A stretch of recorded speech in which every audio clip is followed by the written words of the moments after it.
going to be about Henry Mancini, Breakfast at Tiffany's, Audrey Hepburn, George Peppard, Mickey Rooney. Dr. Farrell, we haven't done an all Audrey Hepburn episode we or all Hepburn family episode. No, with Audrey and Catherine. In fact, I think I have some bobbleheads geez. around here somewhere. That, no, we haven't. No, I sent. So, ladies and gentlemen, I sent Dr. Farrell a preparatory briefing for this particular show, and of course, we don't tell him what the questions are. So all I can do is hint, and I sent him the soundtrack. Breakfast at Tiffany's Moon River, and so that's not that hard to discern. It wasn't so. Yeah, but I mean, you could have done the Andy Williams version. I mean, he sort of made that his song, but but I knew how much you would enjoy watch. I almost sent it, but I knew how much you would enjoy watching a scene from Breakfast. Yeah, yeah. I got it for you. So this meeting's going to require some scotch, I think. Jeez. And yes, that's right, folks. We are going to watch Daniel drink himself into a stupor. And it takes we are doing. Jeez,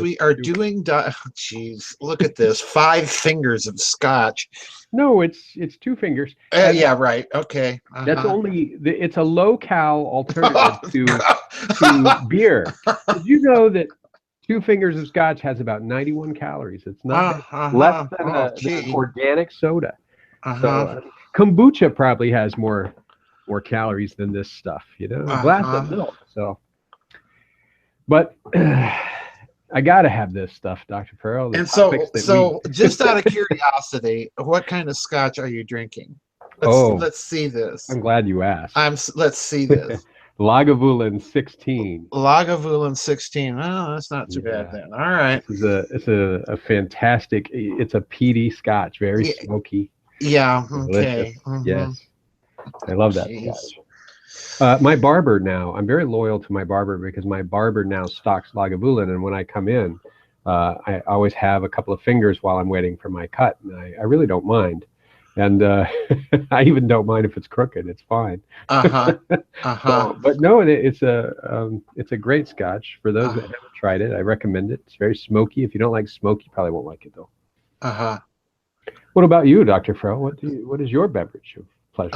My beverage today is, as it always is, it's my pond mud. The iced tea, you mean? The iced tea, yes. My super strong iced tea syrup that is super sweet. Yeah.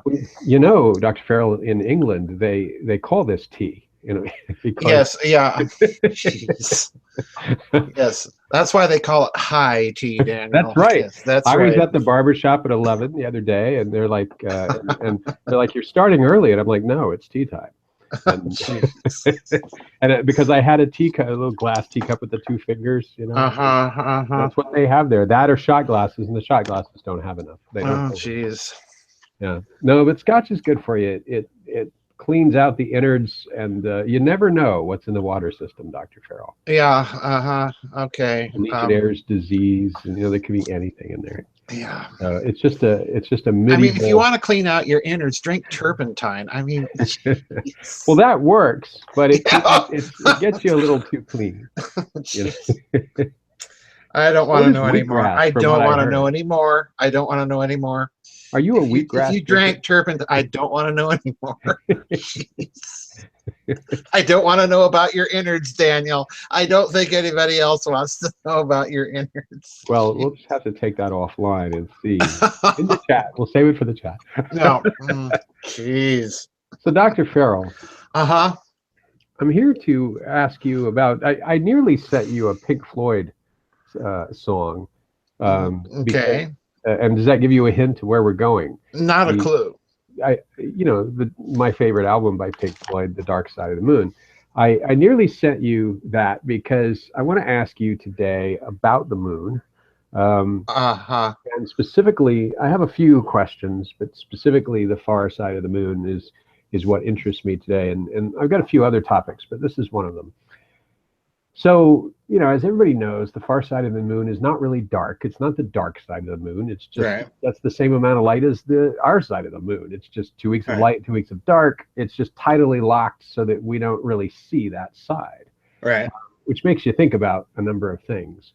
Uh, and the far side of the moon is really battered. It's like got craters all over. It looks like somebody shot it with a pellet gun, Right. repeatedly, and not a fully automatic pellet gun. And the Yes. near side of the moon doesn't look like that. No. Got all these smooth things they used to call seas, and of course, there's lots of little theories about that. And one of them is that that heat resurfaced the moon, heat from the forming planet, and it caused the lava to flow and so on. Right. And it's kind of weird because the Earth doesn't actually obscure very much of the moon. It's like 0.4% of the moon or something is actually missable because the Earth's in the way. So you would think there would be a lot of asteroid activity, and so either there was and something smoothed it out, or there wasn't, and that in and of itself is odd. And I read a little piece that said that one advantage of the far side of the moon is that it's shielded from radio transmissions, and Right. that that's what makes it a good candidate to put a radio telescope. So that's sort of the background of this. And I have a couple of questions about it. One is about some of the conspiracy theory about the moon, and another is about the moon's formation. So I'll start with the conspiracy theory because it's always fun. So Milton William Cooper and others have said that the Apollo astronauts saw UFOs on the other side of the moon and were told to keep quiet about them, almost like you swim out past a reef and you see the sharks and the stingrays there. Right. And some have alleged actually seeing an alien base on the moon called Luna. There are some photographs around the internet that show a castle on the moon. And of course, a lot of people think these are hoaxes. And I remember when we talked about the face of the moon and stuff like that. And Face on Mars. Face on Mars. Yeah, that's right. Not the moon. But I wondered if you'd heard of this Milton William Cooper and what you thought of this line of reasoning. I have not heard of him, but I'm familiar with the line of reasoning about the backside of the moon. Usually what they're referring to there is on the backside of the moon. I forget. I think it's kind of close to the equator. I'm not really recalling what latitude it's at, but if I remember correctly, it's close to the equator. There is a fairly large, easily noticeable feature on the surface of the backside of the moon called Tsiolkovsky crater. Named after Konstantin Tsiolkovsky. And if you look at that crater, kind of blow it up, it does show some rather odd features. If it were simply a geologically formed feature, they really don't. No one knows how that thing was formed. But one of the odd features of it is in the center of the crater, this kind of off center. It looks kind of like an old Vauban style fortress, the French fortress builders. Kind of looks like that, and it has a lot of rectilinear features in it. So people started calling it the castle for those two reasons. Rectilinearity is in repeatable, concentrated locations is usually a sign of artificiality rather than a geological structure, which, I can buy that argument. My problem with it is if you look at the other features of Tsiolkovsky crater, they do look like it is some sort of geologically formed feature as well. There are features of it that look to me a little bit like it's melted, like you referred to earlier. So that's usually the structure that people start talking about, the far side of the moon and having structures there and so on and so forth. I have also heard, I think it was George Leonard, or I think it was George Leonard, somebody else is on the moon, that mentioned the Apollo flights. It was Apollo 8 and Apollo 11 or 14, one of those earlier missions that supposedly encountered UFOs as they were in that 35-minute blackout period behind the moon, and then got on the radio once they emerged from behind the moon to Houston and were told to quiet down.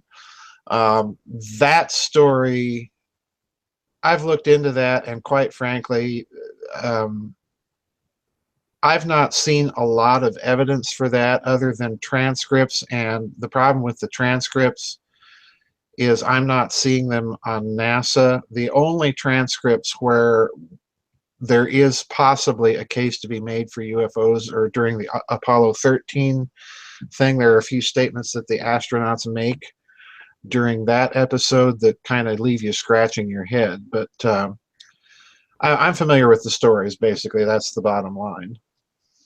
Well, the reason this interests me is because as you read just sort of generic information about the moon, and you start putting together the facts, and then you sort of have this little Dr. Farrell on your shoulder, hanging around and asking you, Not a "Are you bobblehead, I hope. filing the back of your head? What are you No, doing?" I'm It's scratching my flat back. enough, Dr. Farrell. I know, but I've got this really bad itch that's driving me nuts back there. All right, I thought I could sneak that in while you were talking. I'm sorry. Go No, it ahead. kept switching back to you. It was funny. All right. I heard Sorry. the squinchy.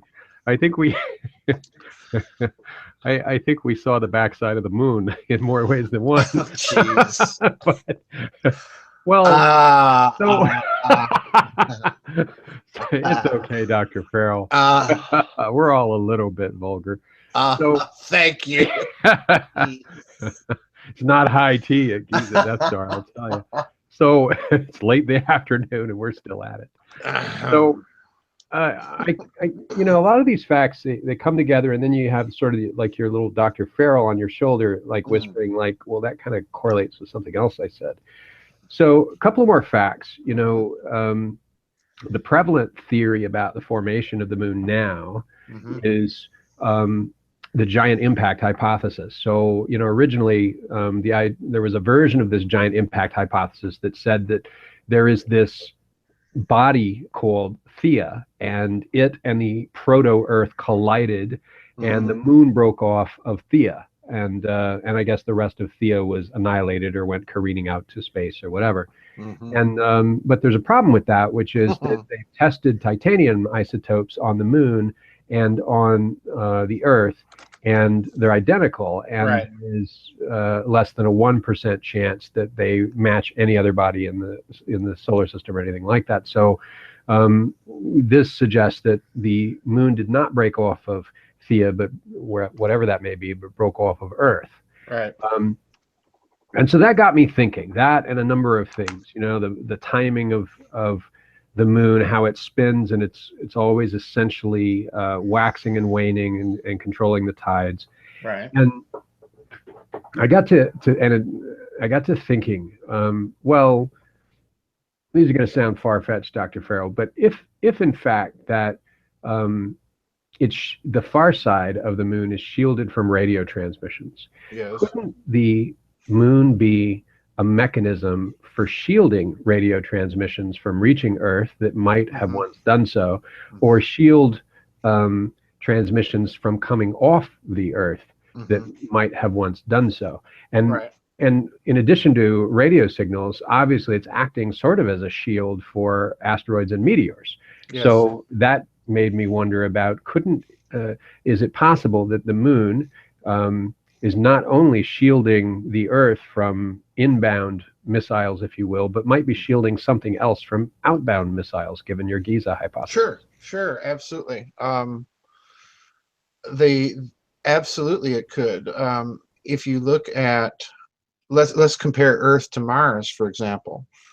If the problem has always been with the Earth-Moon system, we're really in a double or kind of a binary planet system here, a microsystem, because our moon is, by comparison to the mass of the Earth, a relatively large object, particularly when you compare it to the satellites of the other planets in the solar system. Phobos and Deimos on Mars are nowhere near the percentage of the mass of that planet that our moon is of the Earth. And the same holds true for all of the other planets. They have very small satellites in comparison with the parent planet. Our moon is, quite frankly, gigantic, which is why it's really more of a binary planet system rather than a single planetary system. So yeah, it does act. I think you're quite right. It does act as a shield, not only for meteors and so on, but as I would aver, as you've indicated, a radiation shield, kind of a local heat sink to a certain extent, which I think has an environmental impact on the planet as well. Because you look at Venus, Venus is our closest neighborhood heat sink, and it does not have any large satellite to protect it with, which makes you wonder what Venus would be like if it did have a satellite. My problem with the collision hypothesis, I've heard versions of this. I have not heard, until you mentioned it just now, I have not heard this particular version of it. But my problem with the collision hypothesis has always been, my problem with the moon per se, and that's the celestial mechanics. How do you get a collision to result in one object assuming an orbit that has such peculiarities? It's not elliptical, which if a collision had happened, you would expect a much more elliptical orbit, even after hundreds of millions of years for the orbit to kind of settle and stabilize. It would still be, in my thinking, much more elliptical than what we see. The orbit of the moon is as close as you can get to a nearly perfect circular orbit in a binary planetary system. That's number one. Number two, how would you get the moon to be at exactly the distance from the Earth that it's blots out the sun, leaving only the corona during solar eclipses? So in other words, I'm back to the celestial mechanics thing, Daniel. How do you get the celestial mechanics of all of that collision model to work? And the answer is it probably doesn't. And that's my problem. So then how do you explain the titanium being so similar to the Earth? And the only way that I can do so is to claim or assert that if my model is correct and that the moon was parked there, which it seems to me it was, then you would explain the presence of titanium resembling Earth, that maybe some of that titanium was mined here and taken up there for whatever purpose of manufacturing they needed. I have no idea. The collision model just never worked for me. Quite frankly, the mechanics doesn't work. Well, I couldn't help but think about if your hypothesis is correct, you have this ancient world that has essentially planet killer-like capabilities with the Giza Death Star. Right. They would certainly have the capability of using it to break off a piece of the Earth, or to launch possibly a chunk of something into space, or to park it, to harness a piece of the Earth that broke off, and park it, or to reach out and grab an asteroid. That makes sense. But what struck me about that is, why would somebody do that? And I couldn't help but think that, well, if the moon serves as a shield against incoming physical objects and radio signals, that's what a totalitarian government would want to stop. They would put up a missile shield and a signal shield that says, we're not taking the internet from your planet, and we're not taking incoming ABMs from your planet. Right. And then you would have this rotating sphere.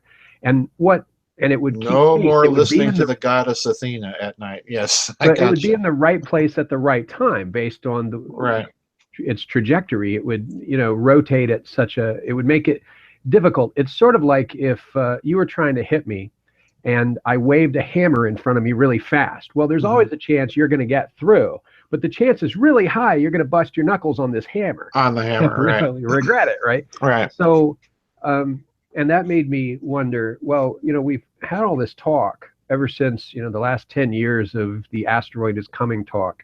We've had all this talk of figuring out how to blow it out of space with nukes and so on. But why is no one talking about simply putting another orbiting Death Star, if you will, in space to act as a shield and take that impact for us? Well, some of us, actually, I think they are. And I'm glad you mentioned that, because if you look at some of the asteroid mining ideas that are out there. Um, one of the ideas that they have for mining asteroids is to go lasso these things, near Earth asteroids, and then guess what? Haul them to the moon, where they're going to be parked in an orbit around the moon, and the asteroid is going to be mined. I've always thought, well, I'm thinking kind of along the same lines that you are.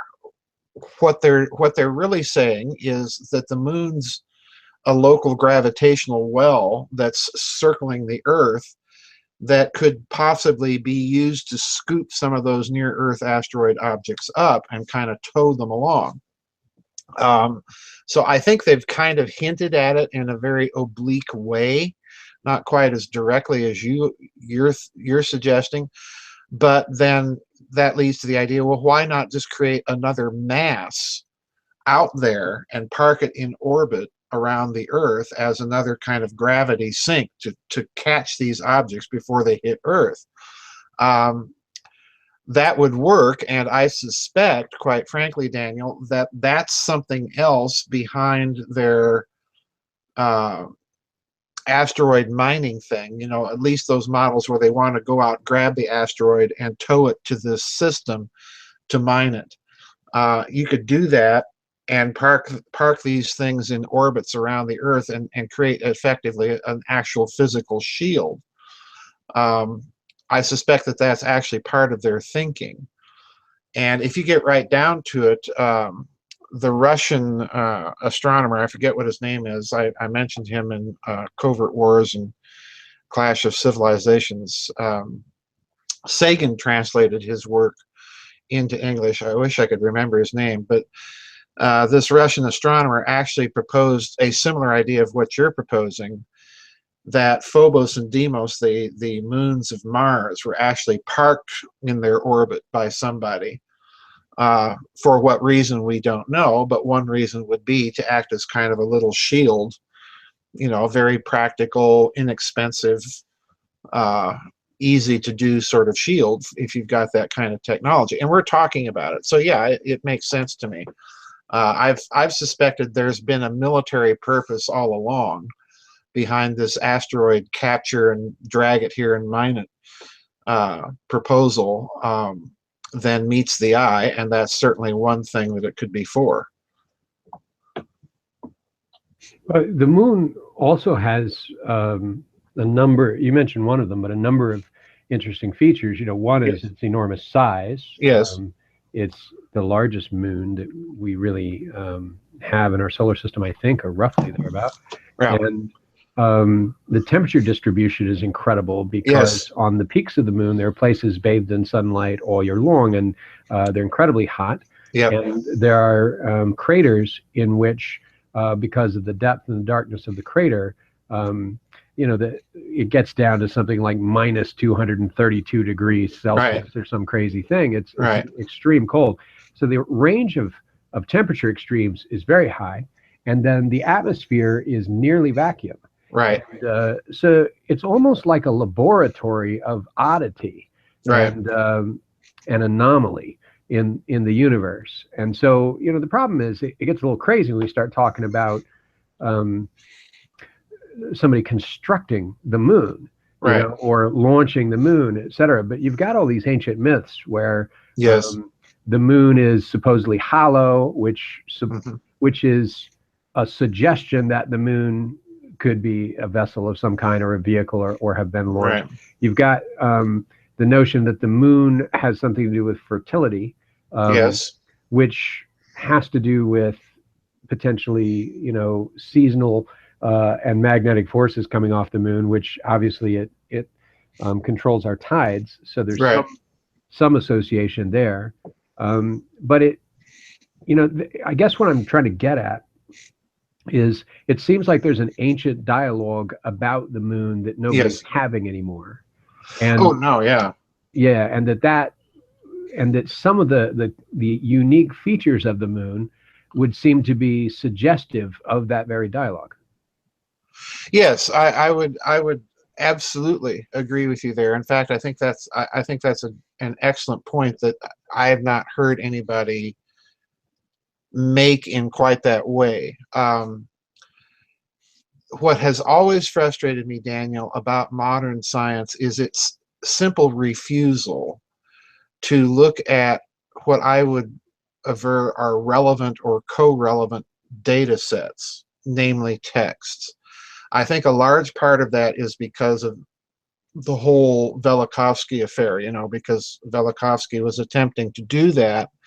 And of course, he was just roundly laughed out of court by most of the scientific establishment. However, the fact remains that you have ancient Greek myths, the Arcadians, and their idea that there was once no moon in the sky and then it was there, and there's no explanation for this, even in that lore.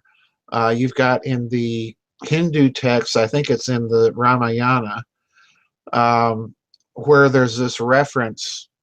I take that back, it may have been the Mahabharata, but there's this reference in the Vedic texts to the old moon broke, which is an interesting reference, because if your suggestion, or rather that collision model is correct, or your suggestion is if you've got a high sophisticated technology, well, yeah, you can break off a piece of a planet and restructure it and park it in orbit. That text in the Hindu lore, again, isn't taken very seriously, yet it seems to be very suggestive of precisely the scenario that you're suggesting. You've got all of these things out there that need to be looked at with the lenses of modern science, and they don't want to do that because, of course, once they start down that pike, if they do enough of it, they start validating those ancient texts. That's what they don't want to do. The other thing about the moon that you're mentioning is the extremity of temperatures and conditions. And it's quite right. You can have on the surface of the moon during sunlight, you can have this with the very, very thin atmosphere of the moon. And again, I thank you for mentioning that, because most people don't realize the moon does have an atmosphere. It's just very, very thin. It's near vacuum, but it does exist.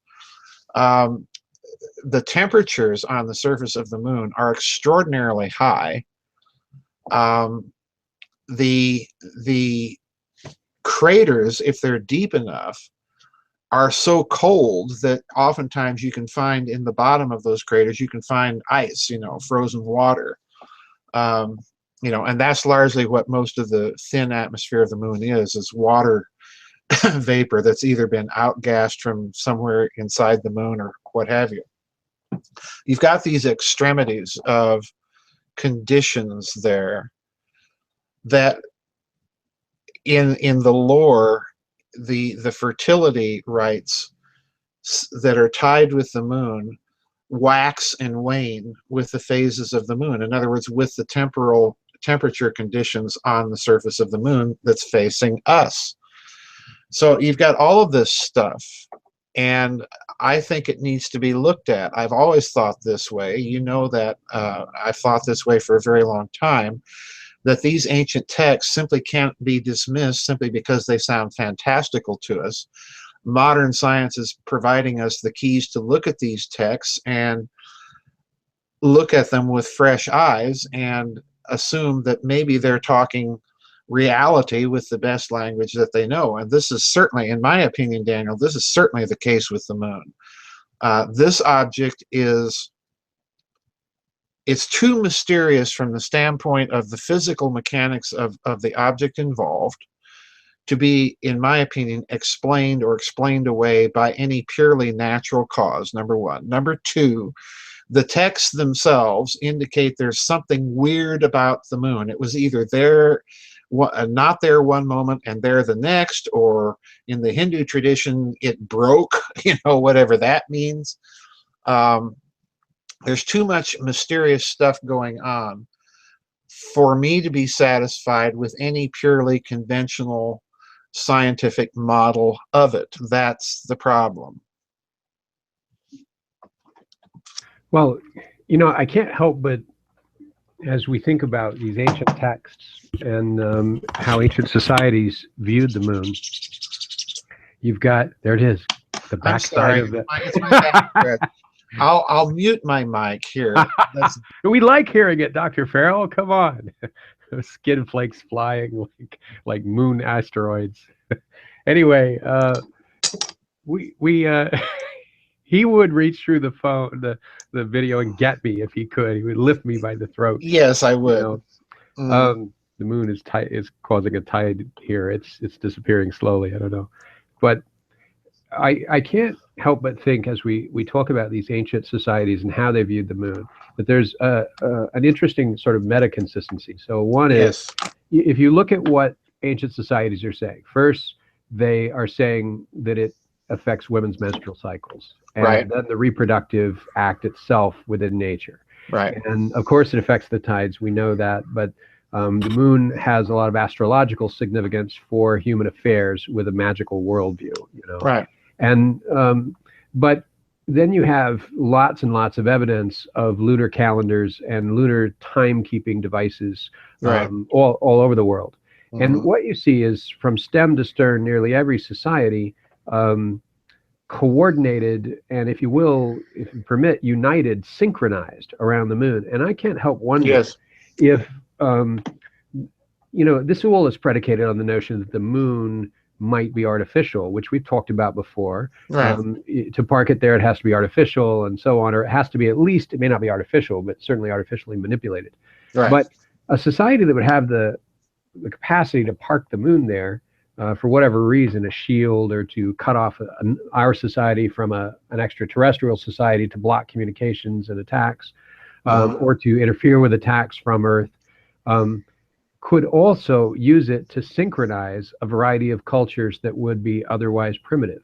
Right. And it strikes me that the moon is always sort of seen as a mechanism for ordering society, and indeed societies have created mechanisms around the moon. Right. So I wonder, it's such an efficient system. I wonder whether we've lost anything, in your opinion, from ceasing to from relying merely on atomic clocks and things like that, and from ceasing to order our societies themselves around lunar cycles and other Oh cycles. wow. That's Because that. at least that gave us a global culture. At least that Yes. gave a language that, even if you didn't speak the same language as another tribe, or you crossed the land bridge, you didn't know who you were going to meet. One Right. thing you did know is, if you sat down at the fire and you looked up at the stars, you knew what the temples meant and the mounds meant, and you knew that they kept time and Right. kept order by the same mechanism. And now we don't, of course, have that. Oh, that's a great question. You're really asking about, in a kind of very loose way, the difference between an analog culture and a digital culture. Uh, Digital cultures, atomic clocks, and so on. Atomic clocks do rely on a natural phenomenon of nature, just like lunar calendars do. Although the natural phenomenon in this case is a much more rarefied one, because it's not obvious to first sensory perception. In other words, you have to build up a technology that's able to look at the processes of an atom, both the nucleic processes and the binding processes and the molecules and so on. So you have to build a technology that's capable of the observation of those phenomena, and then use that observational technology to build a clock. So it's kind of a technological thing that's twice removed from our sensory perception of it. Those ancient societies, this is what I wrote about in several books, Grid of the Gods and so on and so forth. Those ancient societies were, as you say, united on one thing, and that was their perception of the heavens, because that was something that to them appeared unchanging and yet changeable. The lunar calendars were not the only thing that was there. There were solar calendars, the sun changing its position in the zodiacal house, the relatively stable heavens, all of that enabled them to create a chronological mechanism in the cosmos that was largely an analog system. It was measurable, it was calculable, it made sense once you understood it. And we've lost that ability. You know, most people can't go out in under the skies now and do celestial navigation or even point to the constellations and where they should be at this time of the year. I can't.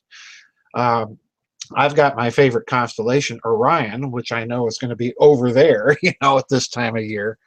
But other than that, we don't have that ability anymore. And our forefathers, our ancient forefathers, would have been very familiar with all of this stuff. The other thing that I think you're getting at here that for me is very, very crucial is that in observing all of these things, they were able to make some truly astonishing back of the envelope, fairly accurate calculations. If you look at the megalithic structures and temples, particularly things like Stonehenge, Avebury, places like this, the astronomical and geodetic accuracy of these things is astounding. And these were megalithic cultures doing this. Why were they doing it? Well, my reasoning has always been based on this model of an ancient war that blew everything to bits. If you're going to restore civilization and society, you're going to have commerce. If you're going to restore a global commercial system that may have existed prior to that, and you've blown everything to bits, how do you do it? Well, you can't have commerce without a system of weights and measures that can be constructed on astronomical and geodetic means. In other words, this academic idea that they're using body parts as measuring systems, you know, to me that's baloney, because everybody's body is going to be different. And, you know, humans are not stupider back then than they are today. They're going to know that that's not a basis for any system of measure that's going to have a universal basis. You've got to have astronomical and geodetically based systems of measure that can also be, to the ancient mind, calculated numerically with whole numbers, or as close to whole numbers as you can get them. All right. That's why you see all of these monuments all over the world having astronomical alignments and very similar dimensions, because they're trying to reconstruct this system.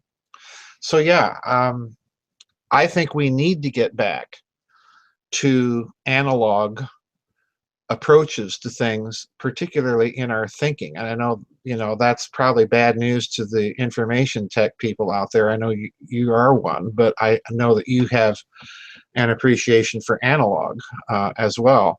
You know, I go back, my favorite illustration is always artillery. You know me, I've got my artillery thing going. How do you take a 2.5-ton shell and lob it onto an object 20 to 25 miles away that you can barely see at the edge of the horizon, that's a tiny little dot, and it's moving and you're moving and the wind is blowing and you've got humidity?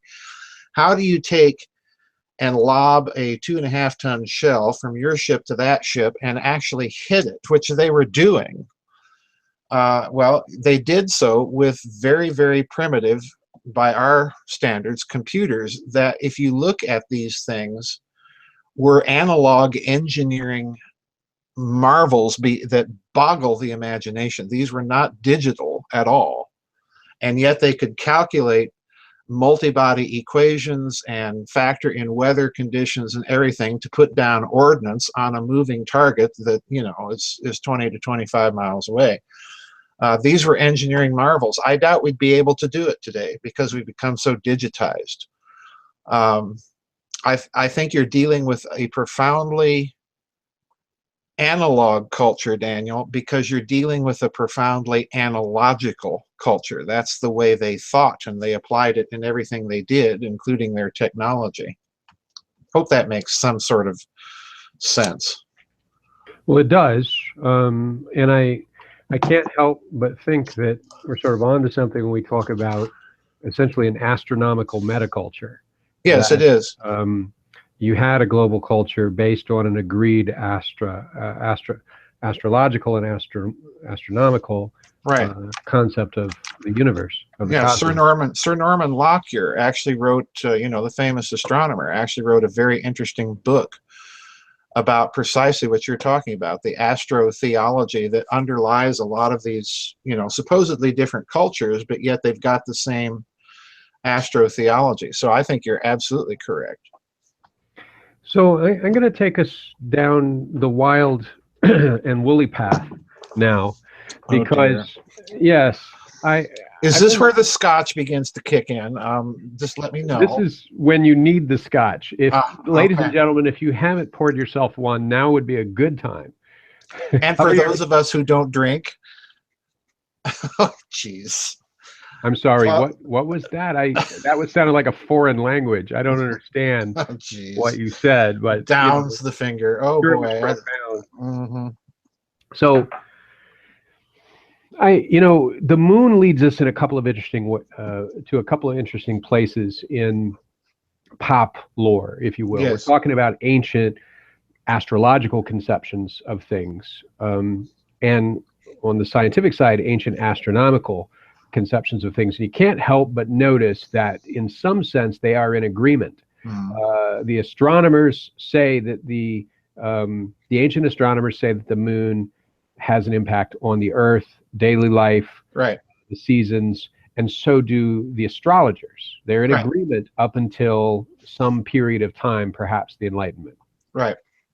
But if you look at sort of the tribal level, and the level of the village peasant. So the level of the village peasant is, oh, we have a full moon, uh, bar your door because we might have a werewolf. Right. And at the tribal level, you sort of have the shaman, who could Right. be the werewolf, by the way, who could be putting on the animal garb, because they often did that. But you have the shaman warning about what happens with this moon and what the moon means and the color of the moon, essentially the proto-astrologer. Right. And I can't help but look at that and just apply the rule that you use, which is, if you take this stuff at face value for a second, or you take it seriously for a minute and don't just dismiss it, there's some interesting corollaries with modern thinking. Mhm. Here's what it's going to sound crazy, but here's the path I went down. So number one, I got to thinking about, well, what if there was some impact, not just on fertility and reproduction and the tides, but there was some impact that ancient man might interpret as lycanthropy, or the gods appearing in animal form, which you see all the way back to the ancient Sumerians.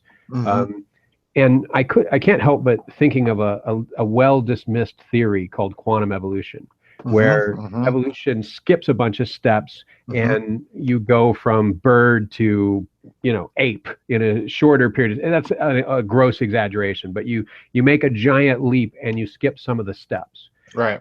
And to do that, you have to essentially there either has to be some mechanism in nature, it has to be acted upon by an outside force, to cite Newton. Mhm. And I can't help but thinking about that title / fertility stimulus is potentially a sufficient stimulus to have an impact on evolution, if indeed evolutionary theory is correct. If evolutionary theory is correct, it is not merely that a species is seeking to optimize itself, and therefore, Right. the longer neck animals are able to reach the trees. There's not enough time for them to evolve this summer. But Exactly. evolution also asserts that evolution is about adapting to environmental circumstances. In other words, Right. empirical changes in the cosmos around us, the world around us. And so, if the moon has a powerful impact on the Earth, you would think it has a powerful impact on the evolutionary trajectory of a lot of species. Sure. And that changes in the moon, radical changes in the moon, such as a massive impact of an asteroid or some other thing that changes the axis or causes it to eclipse or wobble at a certain time, could actually invoke temporary mutations and other interesting evolutionary moments, if you will. Mhm. And this got me thinking about a couple of other things. One is non-local phenomena, the impact of things that aren't here upon things that are here. Another is I'm going to use this crazy phrase, ancient gene modification. Mm-hmm. Because if you then take everything we just said and said, well, maybe a celestial body like the moon that is so impactful upon our ecosystem could have an impact on the trajectory of evolution itself at different times based on its own fluctuations. Sure. If then that object were artificial or in some way artificially parked there, then that would be an intentional act of gene modification by ancient man, Right. or some ancient intelligent species. And Right. what you would essentially have here, with a shield up there protecting us from hits and cutting off our communication with the outside world, and yet modifying the evolution on the planet, is you would have an astrological aquarium or terrarium or both. Right. And of course, you write a lot about gene modification and things like that. So I thought I would just lay this out. I have other thoughts about it, but I thought I would just lay this out for you and see whether you think this is stuff and nonsense, or whether you think No. that I'm unpacking something there that Yes. has some interesting clues. Yes. I think you're on to something here to connect astrology, astronomy with, as you're calling it, the evolutionary trajectory. You see why Or- that needed a scotch. Yeah. It's a heavy one. It's a heavy one. Back in the day, I learned that theory, that version of the ever modified theory of evolution, was called punctuated equilibrium. And you know me, I'm not an evolutionary guy, because it strikes me that the scientists that have propounded this dogma for so long are unwilling to admit that the original theory was fatally flawed, and it still is, and they keep patching it up.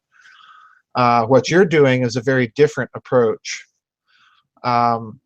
Number one, you're saying that biological systems are open systems, and they are open systems to the actual physical mechanics, so to speak, of a particular system in a way that astrology, or if you will, the particular alignment of planets at a particular time, could impact the evolutionary trajectory.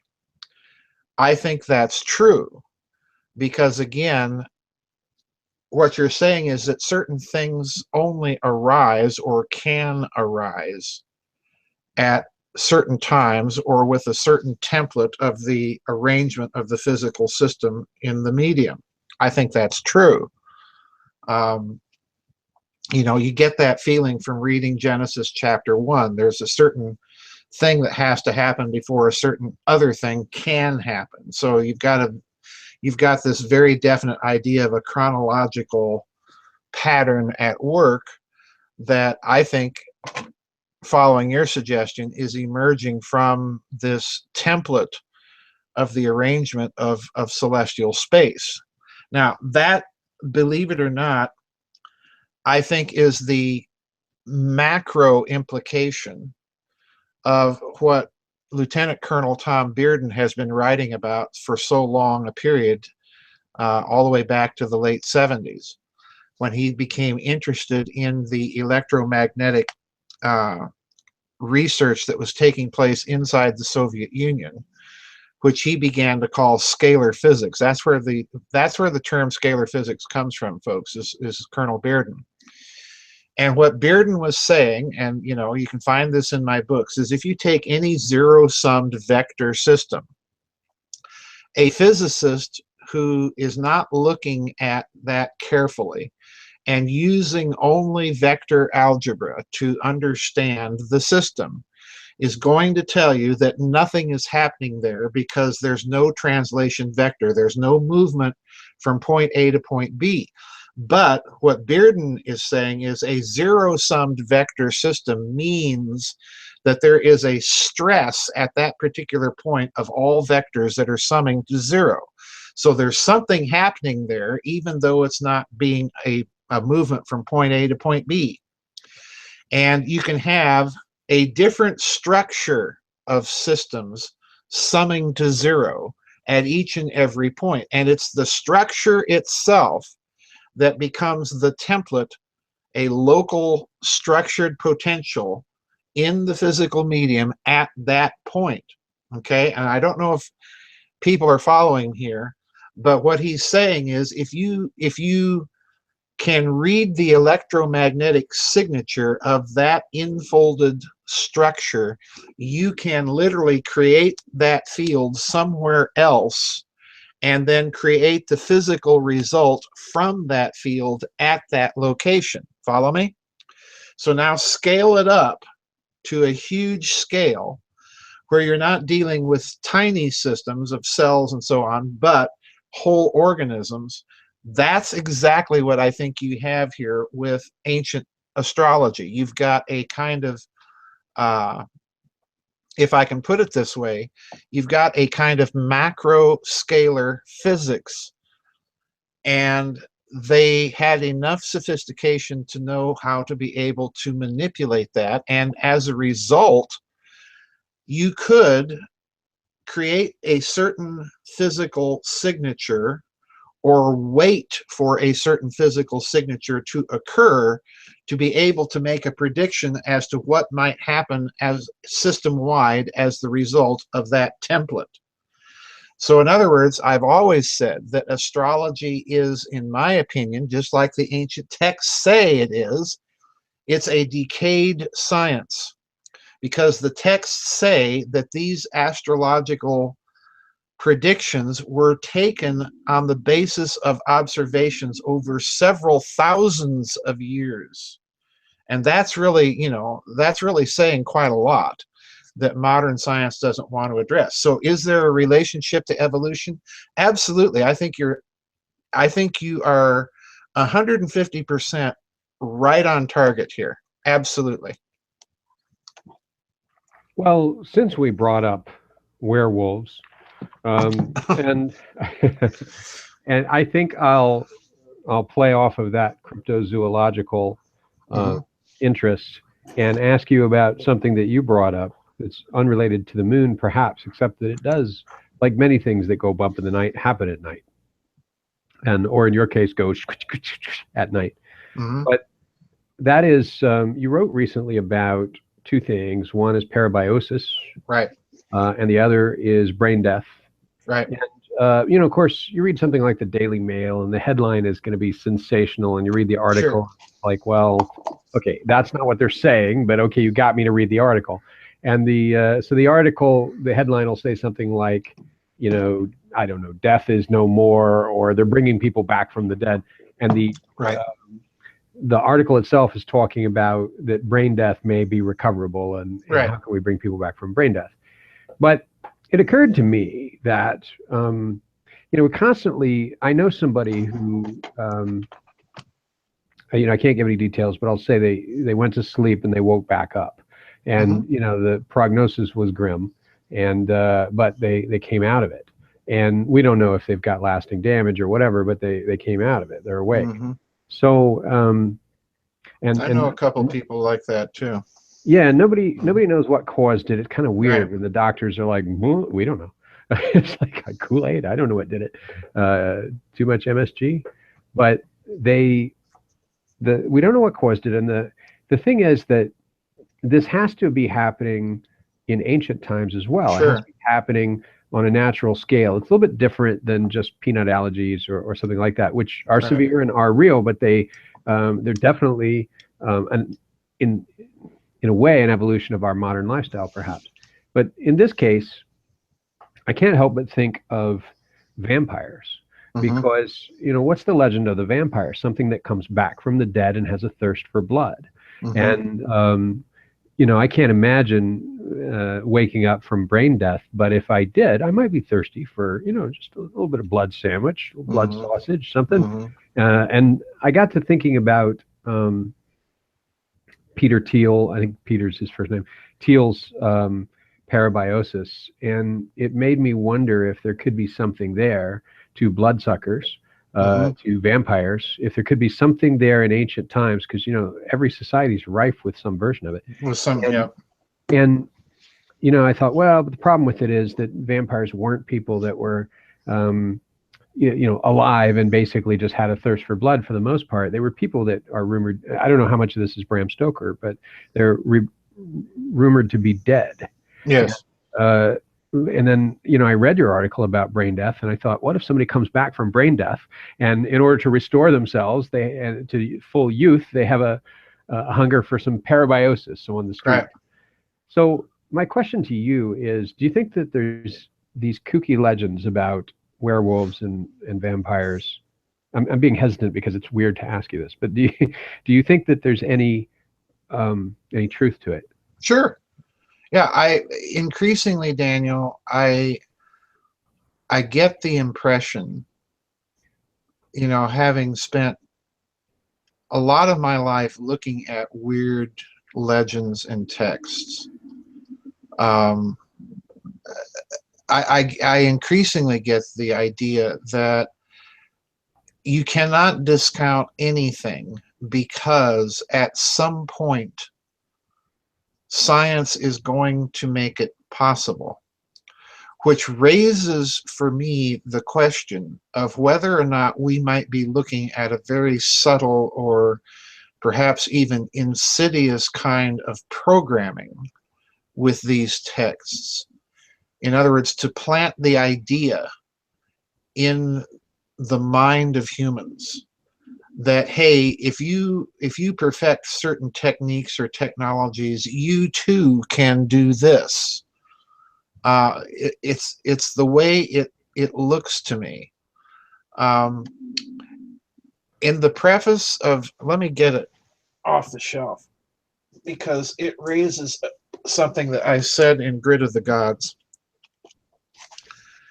And let me just read that opening paragraph from my introduction. Modern science is but a technique of the imagination to bring into reality the operations of the magical intellect and the mythologies of the ancients with consistent and predictable regularity. This implies, therefore, that the magical intellect encountered so often in ancient texts, myths, and monuments is in fact the product of a decayed science, but a science nonetheless. Much of modern physics may be viewed as but hermetic metaphysics with topological equations, and by a similar process of examination, much of modern genetics may be viewed as but the myths of Sumer, Babylon, and even the Mayans, given flesh by the techniques of genetic engineering. So in other words, yeah, I'm increasingly getting this idea that when you start looking at things like zombies, werewolves, vampires, at some point, it seems to, across the board, it seems to drive a science or a scientific inquiry that proves or fleshes out the basic conceptual details of whatever legend or symbol you're dealing with.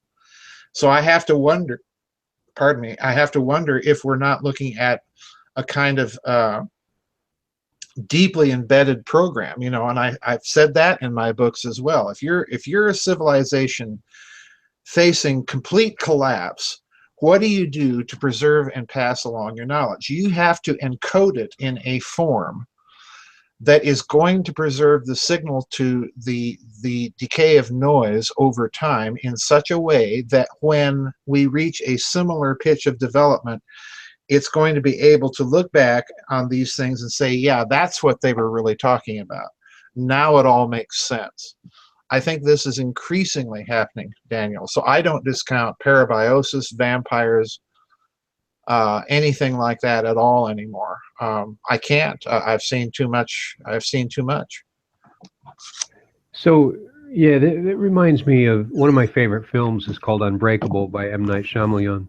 Yes. And, there's a point at which the comic book collector makes the statement that he believes that comics are an ancient form of knowledge that Yes. have been passed down and exaggerated.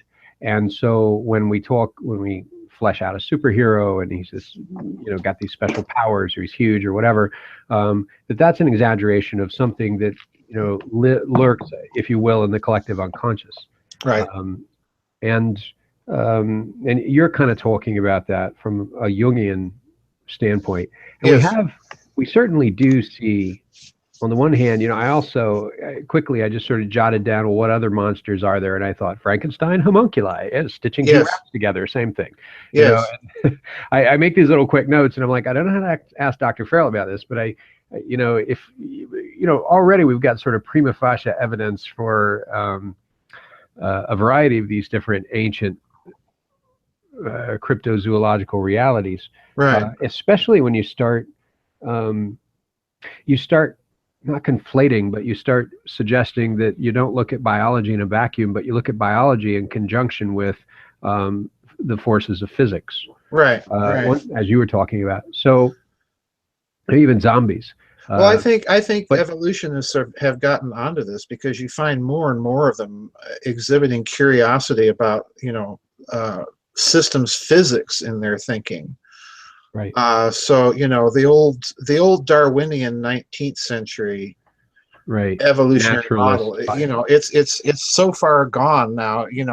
Biologists today, when they say evolution, are talking something very, very different. Right. And I think they're getting a bad rap because you've got a certain kind of fundamentalist out there that's hearing the old Darwin whenever they talk evolution, and they're not, they're way beyond that now, folks. So, Yeah, folks, we just mean that a fish can turn into the cow if you leave it out of the water long enough. That's all we're saying. All yes, we are you saying. can eat bacon and lettuce and tomato sandwiches and turn into a head of lettuce and a pig, That's eventually. right. That's right. The uh, giraffe, there were all these short-necked giraffes and they stretched them. that's right. It's like the long-necked orangutans. They No, didn't they're make it too hard to get, you get caught on the trees. no, they're not doing that anymore, people.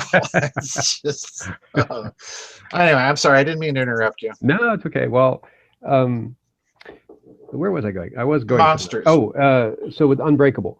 right? So, you know, but you see an explosion today Uh-huh. of, I mean, if you get Netflix or Hulu or whatever, you see an explosion today, an intense. Look, when I was a kid in the '80s, if you liked wizards or zombies Right. or warlocks, you were a weirdo. You got Yep. beaten up behind the lockers. You're like that kid that likes that kooky stuff, right? Your Right. parents didn't approve. It wasn't cool. And now, if you like warlocks, you're just watching, any show, almost every other show on TV. There's so many vampire shows. I'm kind of getting sick of it. Yep. And uh, over and over again, magical themes, and I get that some things are changing in literature. Genre fiction, like fantasy and sci-fi, has become mainstream. Magic realism has been invented as a genre, which suggests that you can make up your own mind whether a thing is real, not real. We leave it to the reader, but ultimately you're Right. looking at a large open system rather than a closed system Enlightenment world. I get those forces have happened culturally. But I can't help but notice also this is an intense amount of fascination to just write off to those things only, or to excessive marketing and everybody trying to capitalize on the success of Lord of the Rings or something. Right. And so, and even the comic book stuff. I mean, God, I don't think I want to ever see another comic book movie again. They're driving me crazy. I don't even, no offense to those of you that love comic books, but does every one of them have to get made into a movie? Right. There's something driving, something sociologically driving human fascination with otherworldly Hmm. fairies, a world behind the world, hidden just behind the veil of what we see there being a magical universe. It's almost like we have an anti-enlightenment backlash.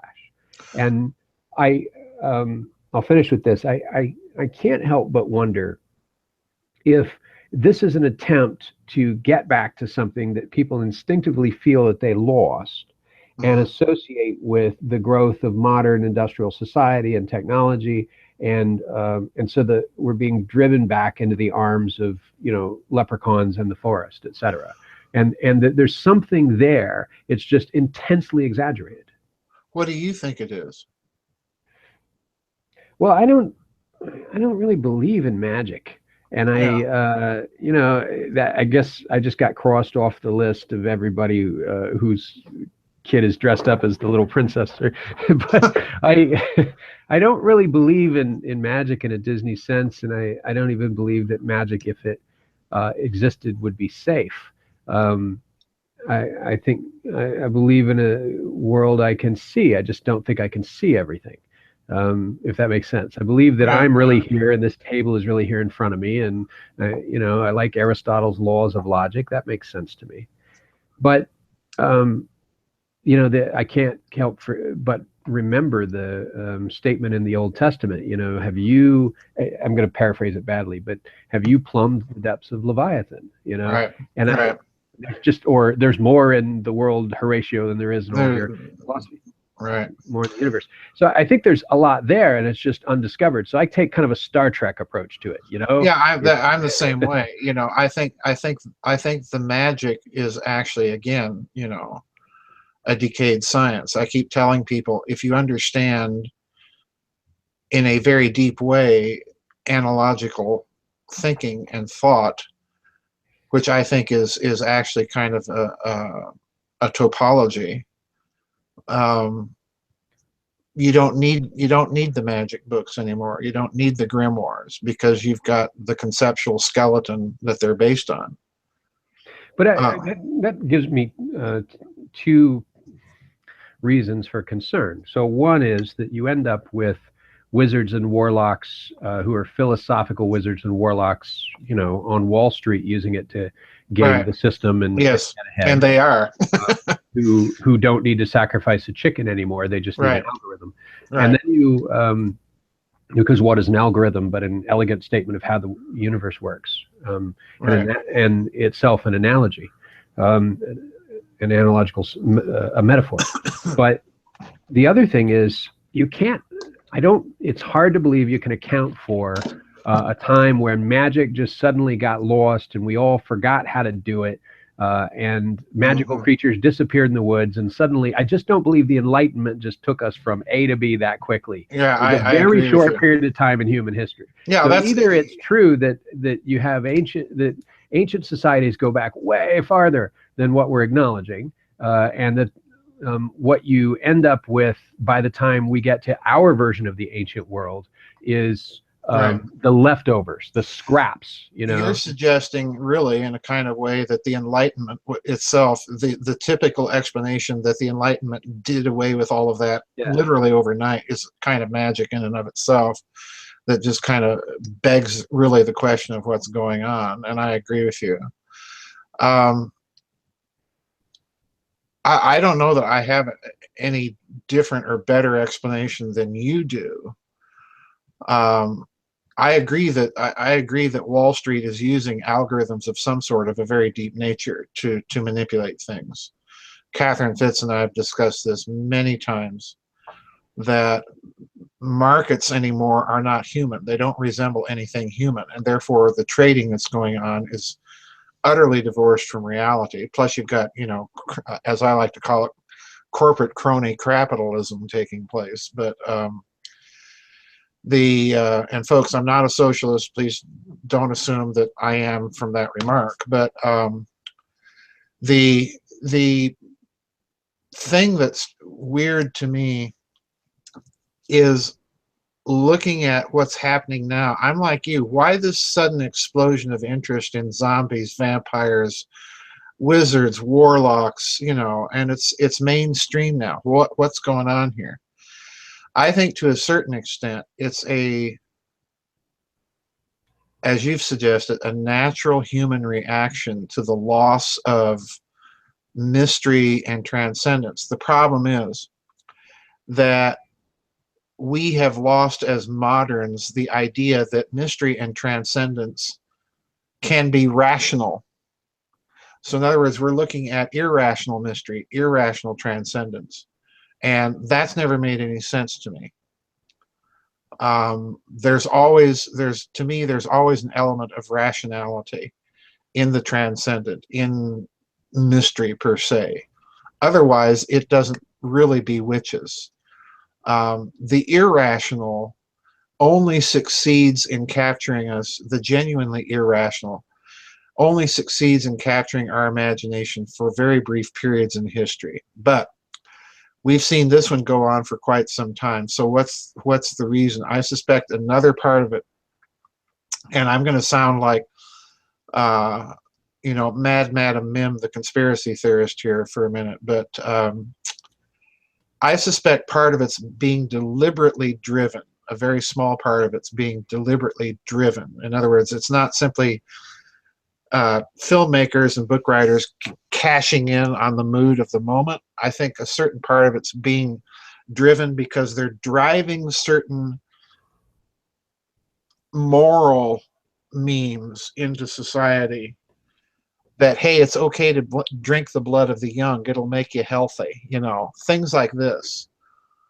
They're driving into the public consciousness that, number one, these things can be rationalized by a scientific explanation, and number two, they're driving into the public mind that these things, if they benefit you or humanity, are okay to do. Begging the question of whether or not they really are beneficial to humanity. In other words, they're pushing, as far as I can see, a kind of moral problem here. They're pushing it so fast that people don't have time for the moral reflection about what does all of this mean? Is it really going to issue in a better civilization, a humanizing civilization, or not? And that's what I find disturbing about it, is there's no moral discussion about what all of this may do and mean for the lives that we live in a human society where all of this stuff is going on. I don't see it. I think they're driving it. I think they're driving the attention to all of this stuff for that reason, because they don't want the moral discussion to occur. I think there is a moral component to a magical worldview.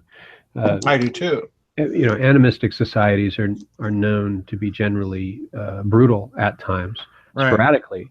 But if you look at, there's a commonality, I would argue, between an animistic society that kills a bunch of people because the wrong spirit lives in them, and a modern society that kills a bunch of people because they're the wrong faction of my religion, and I fear no judgment. And I see this on all sides. What's really disturbing about it seems to be religiously non-specific. So if you get kind of a new agey person that says, like they tried to go to work and something happened, their car broke down, they're like, oh, I guess I wasn't supposed to go to work today.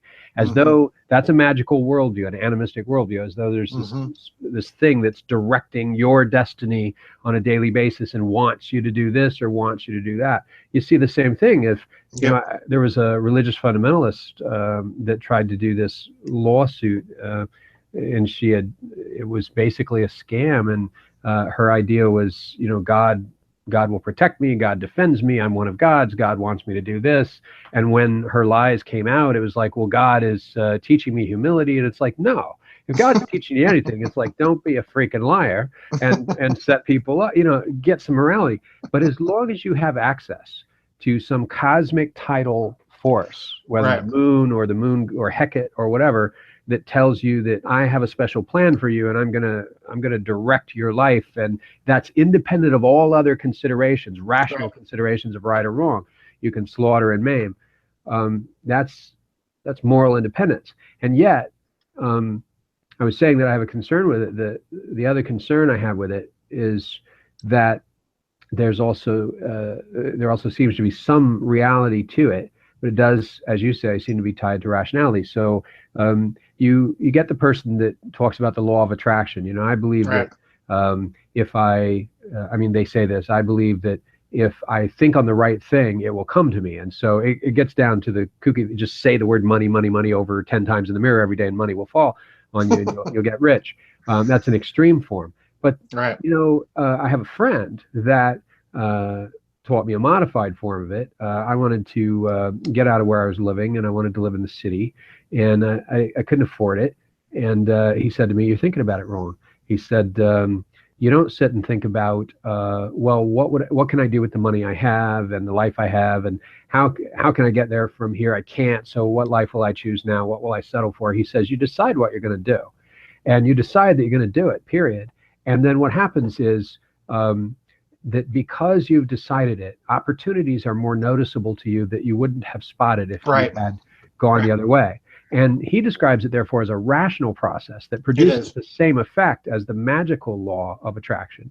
Right. And so I can't help but think that the magical version is dangerous because it makes you immune to rational moral standards of a society, and It I'm sorry, can. the irrational version does, and that the rational version is something that people are afraid of because they're afraid of that, but actually has some power. So then the magic version chases people away from the rational side. Yeah, it does. It does. You make a very, very good point, and this is something that we have discussed in the vid chats as well. Whenever we've been talking about my analogical topological thing, topological metaphor, and that is that the fake version, as you say, or the not necessarily fake, but the popular consumption version. Go pick up A.E. Waite's Key to the Key of Solomon. Pick up that grimoire and do your magic. Which I would call the popular public consumption version. We've got public consumption physics, and we've got public consumption quote unquote magic, and that drives away the actual real thing. And ultimately, what I've seen happen to people that get into it is they experience enough success with it that they go deeper, and as they go deeper, their mind begins to scramble, and they lose their moral compass. But if you go back to the ancients, there's something very interesting that they always stress, that you just stressed, and that is that they stress the absolute requirement, particularly in the mystery schools in the Middle East all the way over into India. They stress the absolute need for the initiate to be two things. Number one, humble, and number two, virtuous or of good character. Now, the question is, why do they stress that? Well, humility, I think, is absolutely necessary, because humility is the character or virtue of being able to see things as God sees them, without embellishment, in the real, no holds barred, nuts and bolts state of things. So in other words, if one is humble, one does not have to say, oh, I'm just, a piece of refuse, or so on and so forth. That's not humility. Humility is seeing all things as they really are, or getting as close to it as you can. The other part of it, being virtuous or moral, in other words, being decent, being good, being compassionate, being loving, and so on and so forth, not doing murder, not lying, all of these things, because those things distort our mental picture of things. So in other words, yeah, I'm in total agreement. There's something about what's going on now that appears to be trying to drive out a moral perception, or a perception of character, on what people are seeing on their televisions. It's just pure entertainment. There's no morality involved. I hope I'm responding correctly, because I think again, you're onto something huge here that needs to be put out there. The way I see it, Daniel, the mystery or magic that the ancients are talking about is something that they caution. It's the law of karma. That this magic has an inbuilt character of a moral foundation, which to contradict or engage in any of these quote unquote magical practices without a humble and virtuous character is to endanger an individual. So you have them, constantly talking about holding back certain secrets from a candidate until they're ready. And if they're not ready, they never learn what the secret is.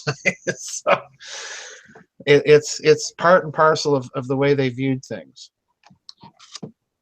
Look, I can't help but think that one side effect, at least, of all of this, I like this stuff. I like genre fiction, and I do too. when it's rational and substantive. I can't watch Twilight and Right. the watered down mob wives version of this stuff. I can't watch the tawdry stuff and Right. the brainless stuff. But the thoughtful stuff I like, and yet one side effect of it seems to be that once you immerse yourself into it deeply, you have a sort of modular, ready-made religion, a modular Yes. morality. You can construct sort of your worldview out of pieces of a thing that doesn't really exist, Right. because it's more about. It's like the hippies made their religion out of sex, drugs, and rock and roll, and the millennials make it out of vampires, mermaids, and werewolves, and so on. And the problem with it is it's not a reference to something real. And one could argue that a rational morality has to have has to have some correspondence to reality. And the other question I want to ask you, and I also want to interject there. You make an interesting point, kind of in passing, when you say that they're kind of creating religion or a spiritual system or what have you out of bits and snippets of this and that, not based in anything or reference to anything. I've noticed this too, and the way I notice it is it appears in the form of, for want of a better expression, ahistoricity. In other words, it's not rooted in anything historical or traditional or that preceded it. In fact, in many cases, it's kind of a revolt against all that. I'm constantly amazed. I run into people all the time that are, Americans that have decided to become Buddhist. I'm picking on Buddhism here because that's what I keep encountering people, going into. And my observation is, when I observe this, I'm kind of like G.K. Chesterton. If you want to get out of Western civilization so that you can really look at it objectively, then get all the way out of it. If you want to be Buddhist, go to Tibet and be a Buddhist.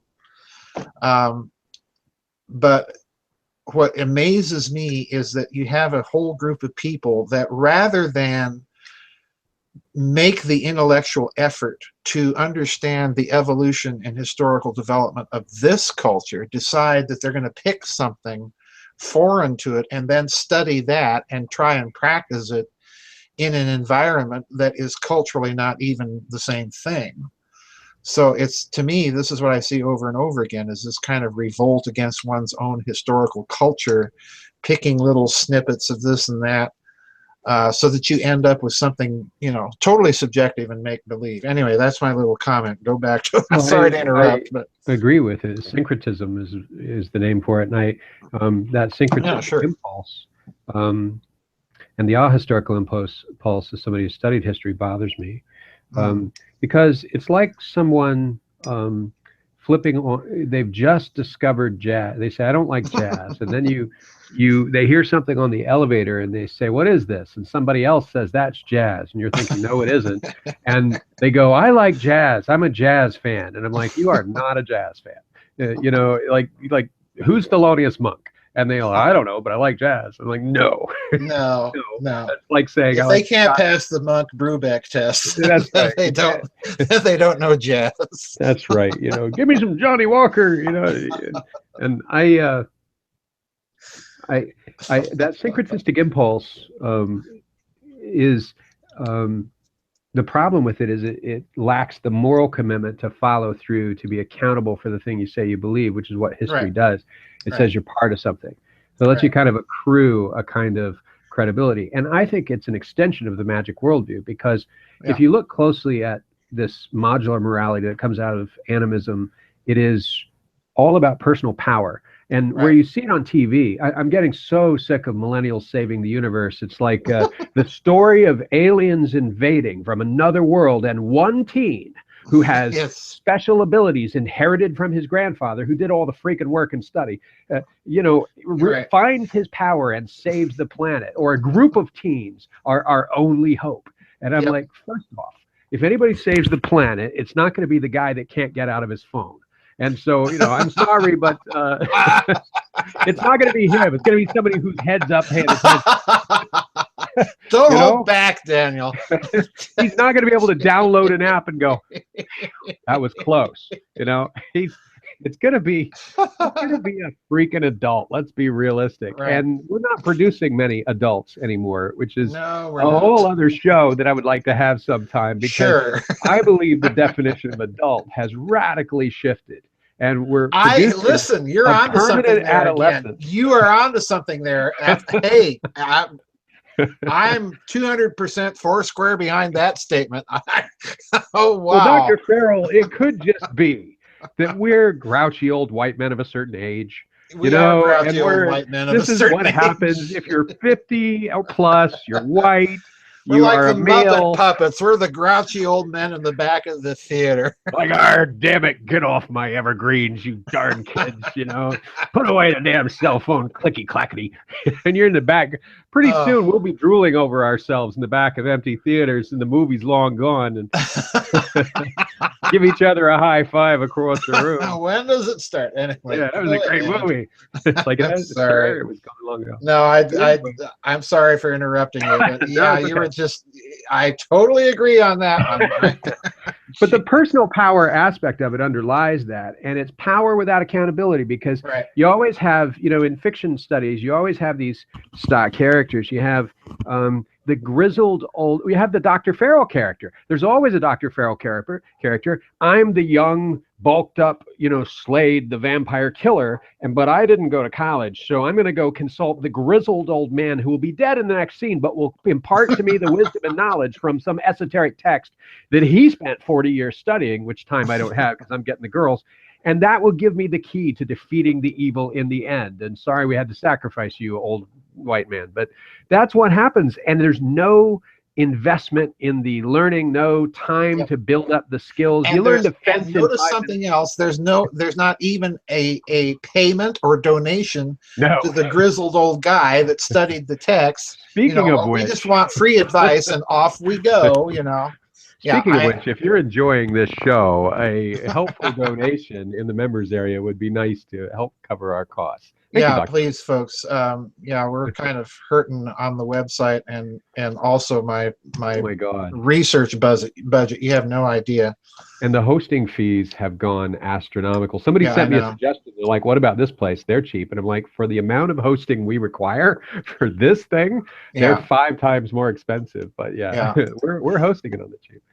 But look, you're right. We've got I don't know what to call it.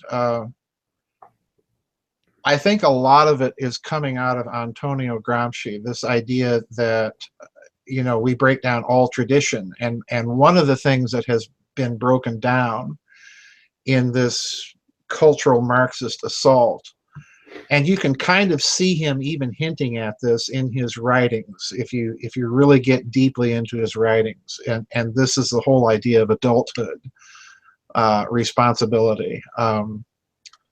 We talk a lot in cultural critique about this cultural assault on this traditional sex role or that traditional sex role. I think this is much deeper. I think it's an assault on maturity itself, be it male or female, and that's what disturbs me. And you're right. It's old people are stupid, and young people have all these wonderful gifts. They're going to save everything. I get so sick of going into some coffee shop. Yep. Sorry, old white men rant coming. I get to put brackets around it. I get sick of going into some coffee shop, and it's run by 20-year-olds, owned by 20-year-olds. And I got nothing against 20-year-olds, but they seem to act like I'm automatically stupid and my questions have no gravity. And it's like, look, kid, or they smart off with something. I'm like, I've been around the world more times than you have years, so just stop it. you're gonna make me kill you. No, I won't do it. But this personal power thing, Yeah. where you get power without accountability, it runs through animism. That's what witchcraft Yes. is. You know, it's the power over another person without without link to a traditional. It's inherently Gnostic, without link to a traditional Right. moral center and Right. historicity. And it makes me want to ask you about two things. So one is, and we talk about astrology and this sort of lunar clock, Mm-hmm. you know, dictating what we should do or what we are going to do, you know, Mm-hmm. depending on who you ask, whether it's fate or it's suggestion or whatever. And we also have this moral compass.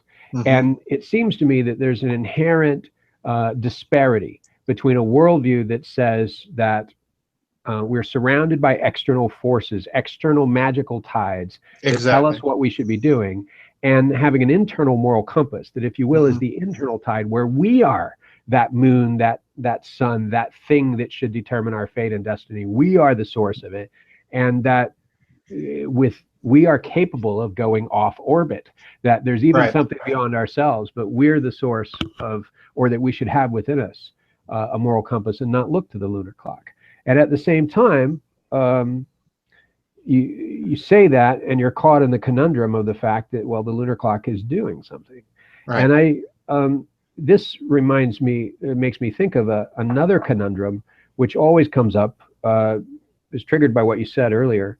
You know, we think that we're right. We get in our head that, you know, traditional morality, historicity, we're right, and we can become the grumpy old white man who Right. picks up an AK-47 or whatever. That hypocrisy of being so sure we're right that by definition the other guy is wrong, and we have to stop it, and we Mm-hmm. have to take society back, can become a kind of hypocrisy and blindness that cuts off moral reasoning and our ability to listen, as surely as if the gods told us to do it, or the Right. moon indicated that this is the day of blood and we must all have Right. blood, you know. And so I don't know how to solve that conundrum. How does one find out what is right without being so sure that you're right? And you talked about humility, granted, but how does one know one is humble? Because if you say the phrase, you said it earlier, you have to be a good person. But I hear a lot of people saying, well, I'm a good person, so therefore, you know, and it's like, but how do you Yeah. know you're a good Yeah. person? I get you. Uh, I shouldn't have said good person. I should have said virtuous person, because So you mean virtue is objective? yeah, because once you say virtuous, well, then what's a virtue? So Right. then you have to find out what they are, and try to practice them. But yeah, the question, as I've heard you,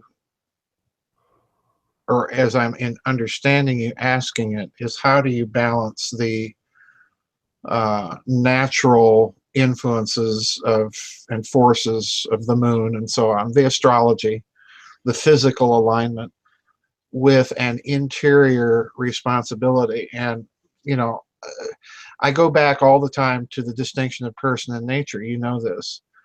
The one is natural, the other is personal, and it's a both and thing, not an either or thing. It's not one is in opposition to the other. You try and bring them into harmony, and that's very difficult. Uh, there is no magical linguistic formula for it that gives you an infallible guide that you can look up in a book and say, this is the way you do it. It can only be lived and done through experience. And that does, as you point out, that does raise the danger in itself that, I'm right, everybody else is wrong, so I'm going to go take my AK-47 and, mow them down. I do think that part of the problem we have in modern culture is we don't know who our enemies are. Everyone's our friend. Well, no, everyone's not our friend. But by the same token, I think we have a danger that there are some people in society that have enemies, but again, their enemies aren't historically grounded. In other words, they're just, they're different from me, therefore they're my enemy, and therefore we need to mow them down. I think that's a problem too. And again, I think it's coming out of absence of historical perception about ourselves and where we've come from, and so on and so forth. But we have this. We have a unique problem in that we're not yes, in a historical place right, where we can say this is my lineage, this is my right, tradition, especially not in America, where we shucked all that stuff off in order to be free, supposedly, of the powers of Europe and England. And right, then now you have every kid wants to date a person with a Russian accent or an English accent, or be, put on or find their Irish heritage, or right, wear a mohawk, and right. rediscover connection with something. But at the same time, It's it's superficial. it's a it's a supermarket, a cafeteria. And Right, so if you look now, we don't have the option anymore of saying, um, that we can have gentility toward our enemies, because that is our tradition, to treat right, enemy combatants with honor, right. etc. Because we have Nazism and total war, and Yeah. we have, the annihilation of people, and we have secret prisons, and we have aerial bombardment that takes We've out got villages. we've got the So great isms. which culture do you appear to? Because it feels Right, like you can just pick the one that's convenient at the time. right. We've had the era of the great isms, the totalitarianisms that want to provide the culture from political ideology and agenda, and that's the problem. I don't think you can supply a culture from a political ideology or agenda.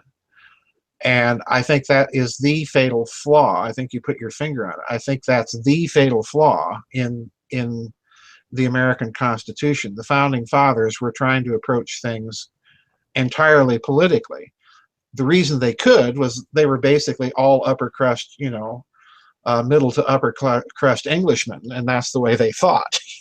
They were But they they were were the also barons. articulating a Yeah, pretty a nearly universal system of ethics, right. Yeah, underscoring what they. they were Lockeans, they were Humeans. They had read their Blackstone, certainly, and uh, they were they were approaching things from the standpoint of the barons confronting King John.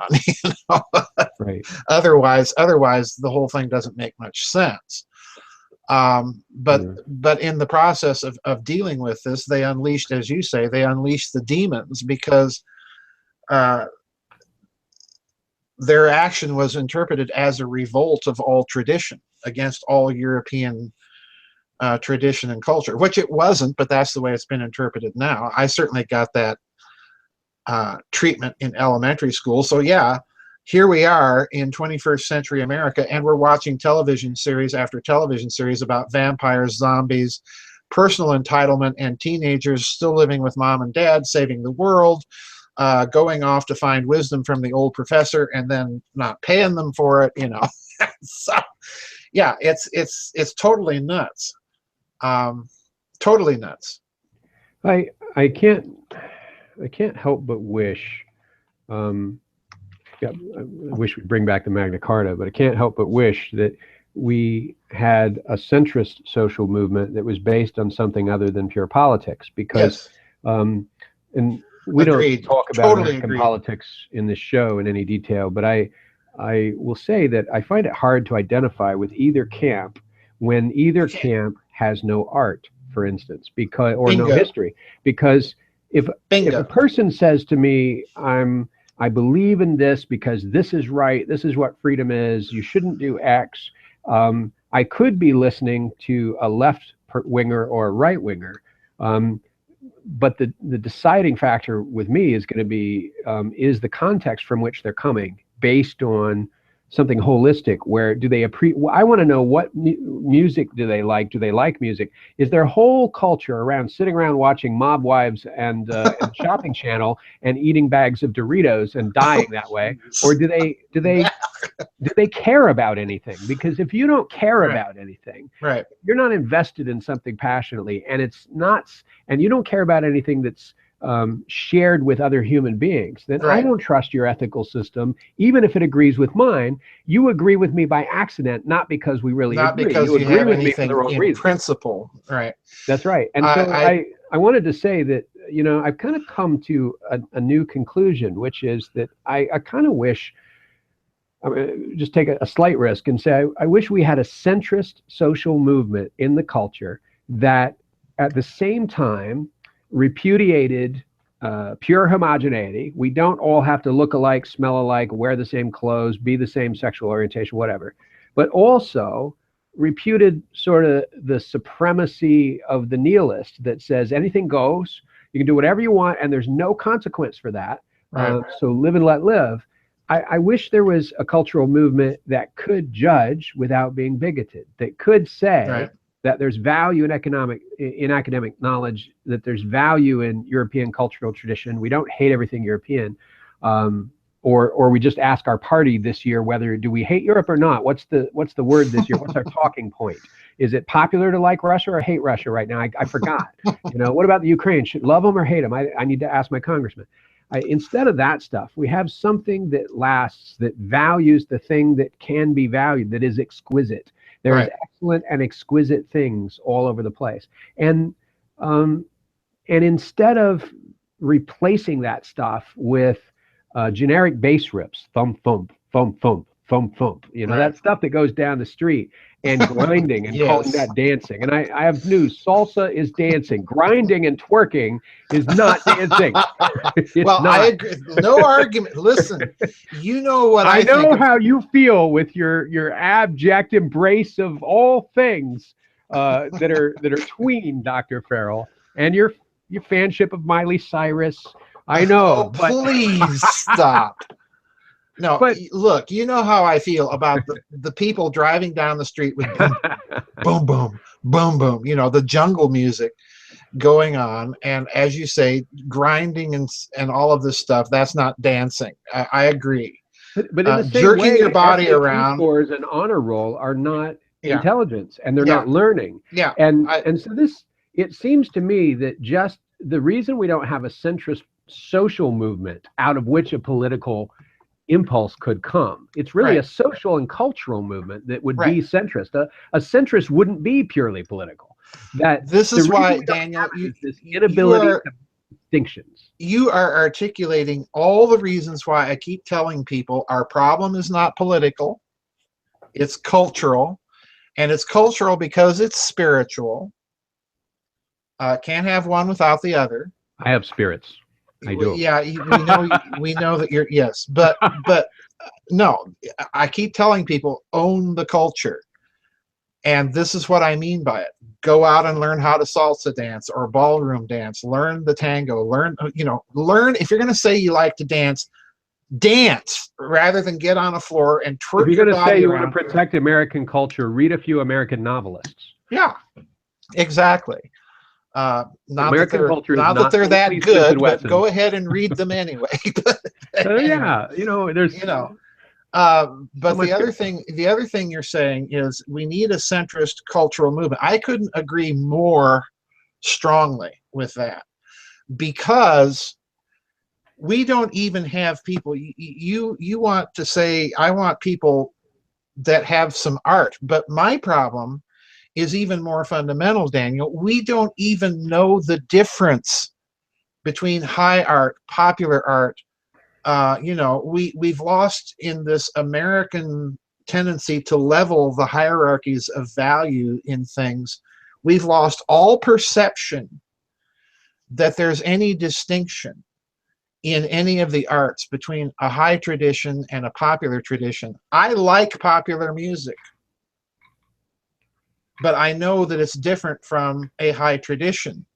And the other problem we have is in the arts, as we've discussed this before, the so-called high tradition in the arts has been co-opted by a movement of abject banality and ugliness. It's a kind of anti-art. So that the only places that you do have any of the traditional crafts of the arts being preserved is in the popular field, and that has been rendered into more or less a crony capitalist corporate swamp, because they own the recording companies, they own the musicians, they own the music. This is the problem. So I'm Totally in agreement. The problem is we do not have a common culture anymore. Uh, the American cultural revolution has run its course, and it has leveled everything.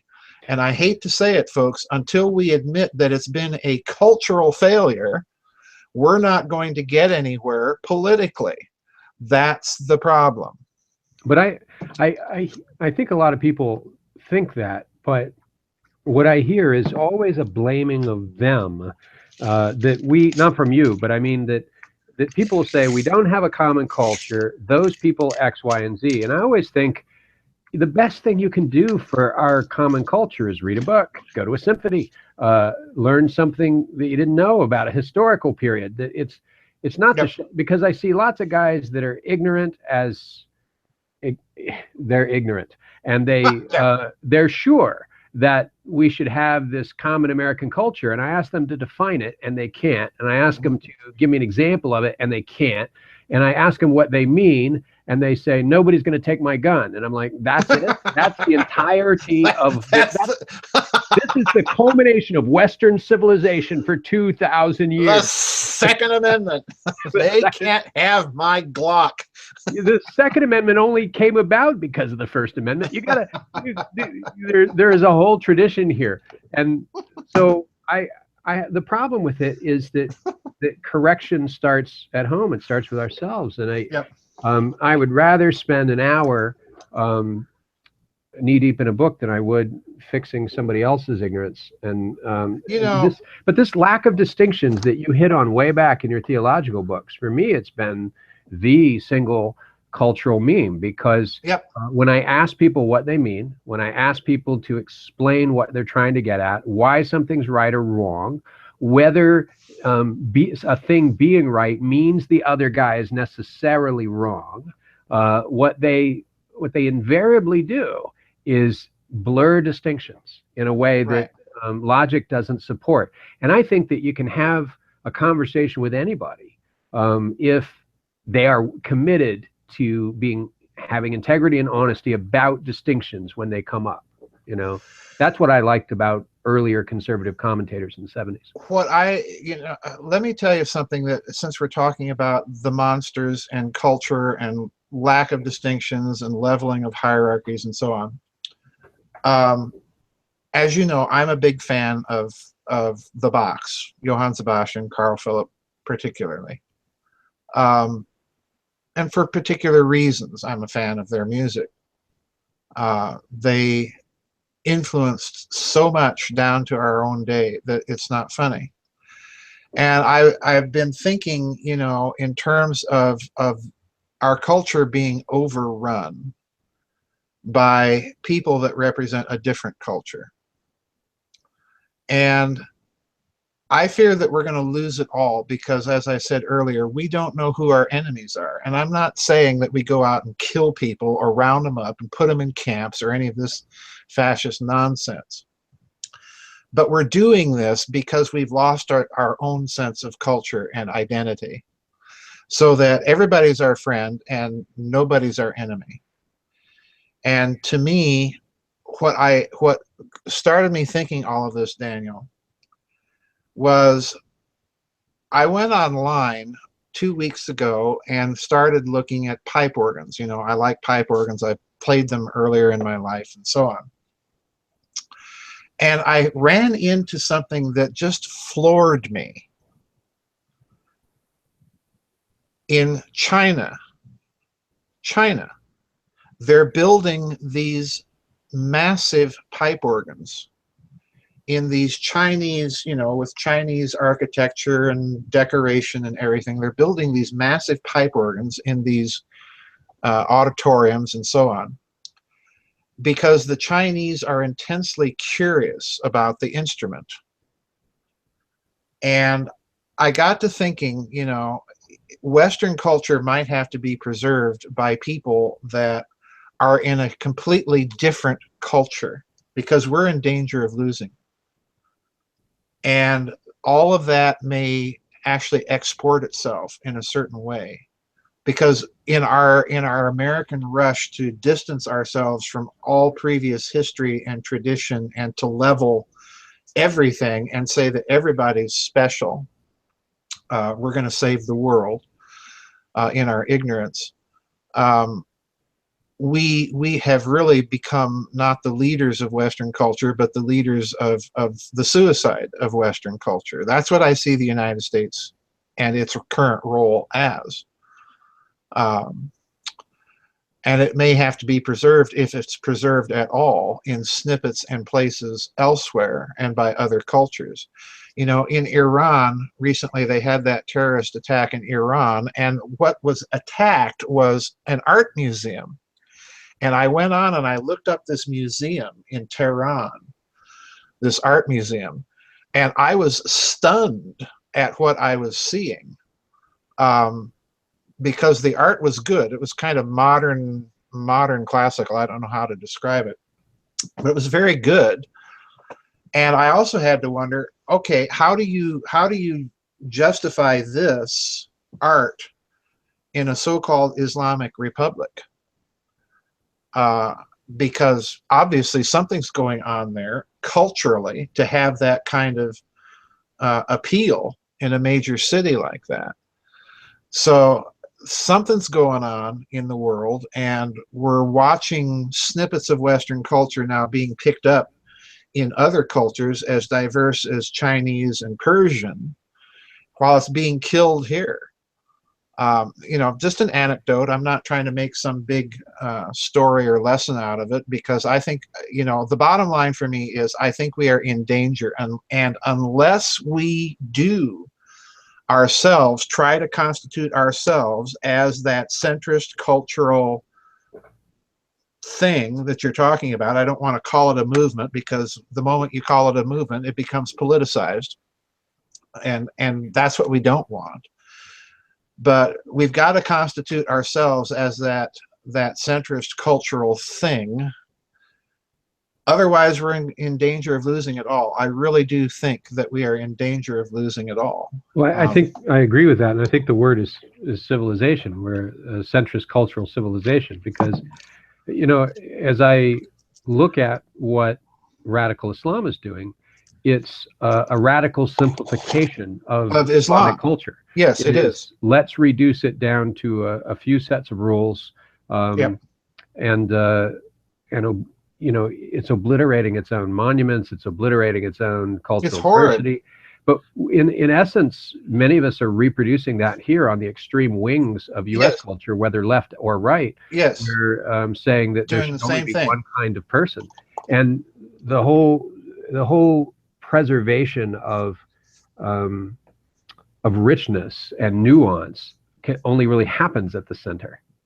You know, if you, I mean, it may exist there have always been radical leftists and rightists and communists and others that have been great carriers of cultural tradition. Well, but they've done so because there was a center that was the anchor. It's interesting that you mentioned richness and nuance. I keep going back to Antonio Gramsci, because when you read his writings, you know, basically the godfather guru of cultural Marxism, or the Frankfurt School, Theodor Adorno, people like that, Herbert Marcuse. When you read them, their writing is nuanced, but that nuanced writing dresses up a complete absence of richness and nuance. In other words, it's a careful bit of again, Gnostic disguise, of Gnostic manipulation of language, disguising an absolutely barren one-size-fits-all conceptual system. And I keep looking at those writings of those people and look at what's happening in America culturally, and I'm the complete breakdown of any perception of something like hypocrisy or something like beauty. It's just not there. Well, even to use the word honor, I mean, that's become a cliche. Yeah, it is. It is honor and loyalty both. There is no perception of it. And again, it goes back to the idea of virtue. Everybody says, I'm a good person. What do they mean by that? Do they taste good? you know, uh, Some of us taste better than others. well, since we've been talking about parabiosis and so on, why not cannibalism too? That's why I drink scotch, Dr. Farrell, because vampires can't handle the peat. Well, that's the problem. We laugh, but that's the problem. We don't have any idea of virtue in this country. All our schools talk about values all the time, and values have replaced virtues. Because virtues connote something objective. Values, of course, are something subjective. And the absence here is tradition. And with the absence of tradition is the absence of culture. With the absence of culture comes the absence of a model by which we behave and think. And therefore, cohesion breaks down. So, I'm terribly alarmed at where all of this is going. One could argue we can't get back. Huh? One could argue that, the old physics phrase, out of nothing, nothing comes. One could argue we can't get back, that we've reached the equivalent of a carbon threshold of culture that says that, once you obliterate certain distinctions and you create tens of thousands of microcultures, and I mean, even if you got rid of all non-white people and just looked at, well, okay, this group over here is the sports group, and this group is the vampire bloodsucker goth group, and this person, even if you just look at how we cater to ourselves with our personal preference settings in our news and our Facebook and our media, we've completely balkanized the culture in a way that I don't see how. I'm very pessimistic about the idea that we can get back I don't mean go back in time, but I mean recover a tradition, a sense of unified tradition. Well, I'm skeptical of it too. I think for me, the idea of owning the culture means that you're creating enough of a critical mass of people to have a traditional Western culture as a microculture. I don't see that it's going to survive either.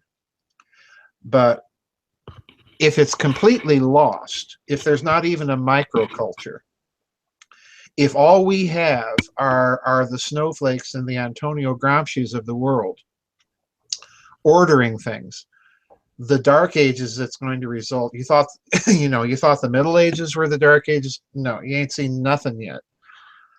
If it does not survive somewhere, then we are in deep trouble. It's got to survive, if only as a microculture, because at least then there's the hope that after a few thousand years of the other stuff, we might wake up and have a decent high culture once again. But I'm kind of with you. I'm very pessimistic about it. It's not simply a matter of going back for me, because I don't think, quite frankly, we can go back. I think it's a matter of preservation for the future and hoping that that preservation will issue in something beautiful once again. That's rather apocalyptic, I grant you. Well, I'm there. I don't see how you get back. I don't see how you get forward. I imagine some guy with a gun guarding a cache of books that he hasn't read, and I think, I mean, that's a stereotype, but I think that it's a little too late, because even if one picks up now and starts reading the great works of Western literature, for instance, there's two problems with that. One is they're out of context, because they developed over a period of time, and they were meant to be understood almost liturgically. It's just like the New Testament is meant to be read within a particular liturgical community that exists around it, not to forensically create it out of that as an act of archaeology.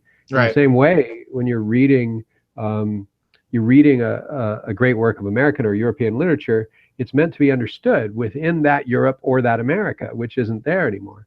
And so even if we said, let's set up a traditional university and let's have a reading list and let's enforce that we're going to have these books. Right. And we ringed it with guards. The problem is the fact that we've ringed it with guards has changed the culture so dramatically that the Right. context, that context isn't a replacement for the context that says, you don't need those books. Comic books will do. And it's gone. The context is missing. Well, this is why owning the culture and simply studying it are two different things. One has to behave in the manner that preserves that culture, and that's difficult because, as you say, there's a community that is absent, and it's very difficult to live a culture as an individual, so to speak. But let's look at something from the reverse point of view. In talking about people like Peter Thiel and all of these wealthy super elites that want to live a certain legend in their individual lives and are pushing it, what are they doing? Well, they're doing more or less the same thing.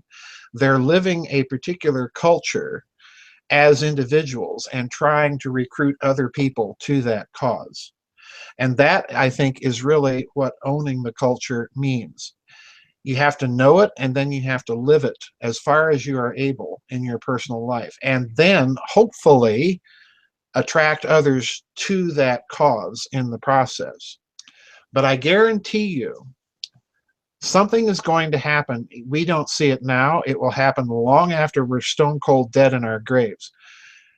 With people and cultures like China importing things that they are curious about and want to study, that's planting a seed that could very, very well explode in their faces over time.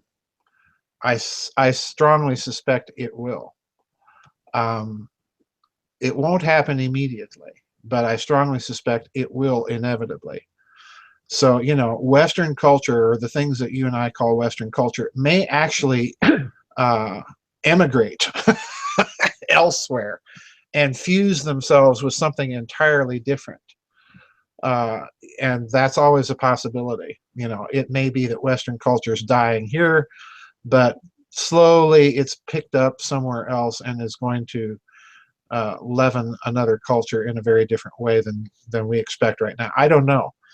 I don't see that in this country particularly that it's recoverable. I do think that it's preservable in certain areas and certain pockets, but the country as a whole, no, I don't think it's possible, because the country as a whole is not willing to face the fact that its founding was on a principle, and that principle was twisted as a principle of revolt against all of the tradition of that culture that produced it in the first place. So I don't see much hope here.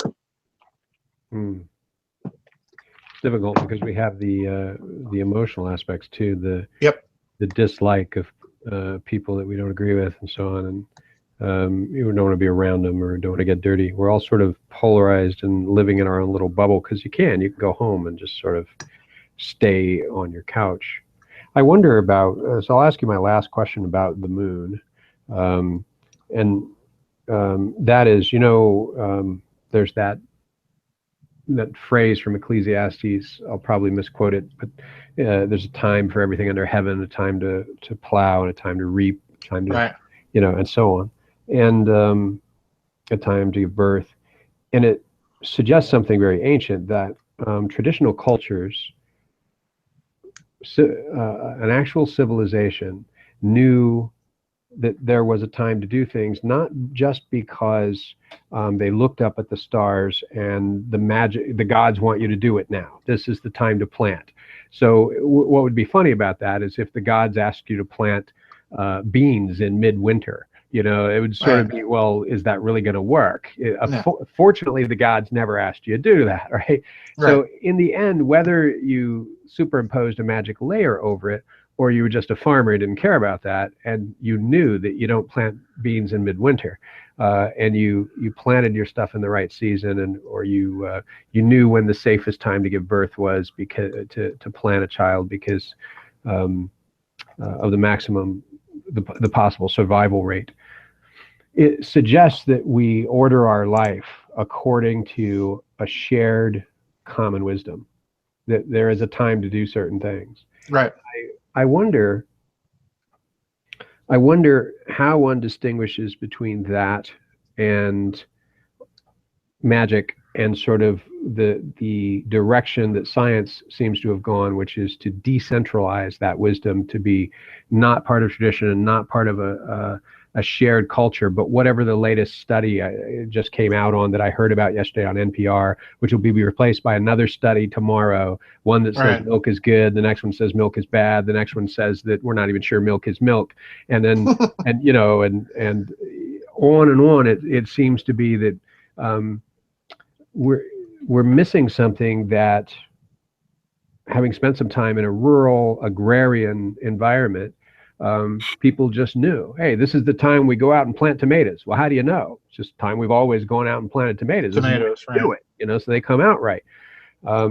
That sort of sense that there's a rhythm to life and we follow that, that, if you will, cultural clock or cultural mechanism for ordering society.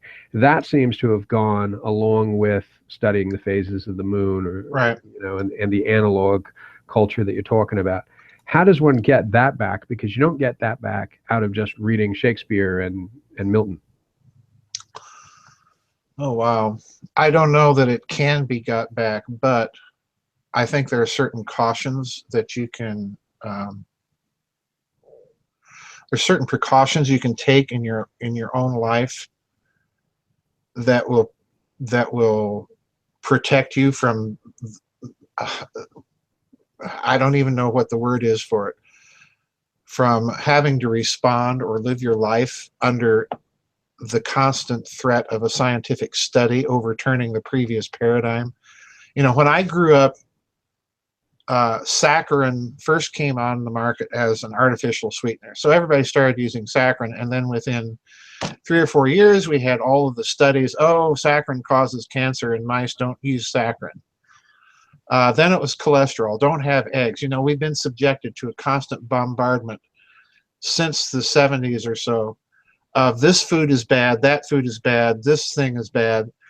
And ultimately, Daniel, even back then, I kind of saw where all that was going to go. It was really to try and create people who are going to respond to everything coming out of the scientific priesthoods studies. And I just decided, no, I'm not going to live my life this way. You have to make the constant decision that you're not going to live in response to everything that is on radio or TV.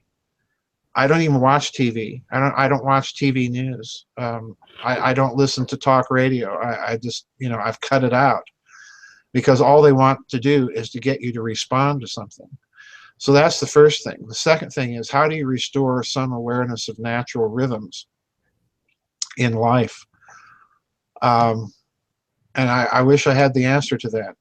Take walks. I think a big part of our inability to connect naturally with our rhythms is we've made everything artificial. Lots of people play a musical instrument, but they play an electric digitalized version of it. They don't actually play a piano. They play an electric piano. Well, I'm sorry. Playing an actual grand piano is a physical experience. You have a physical connection with a unique machine. Playing a clarinet is a physical experience. There's a physiological response to the performance and the listening of music in every single musical instrument.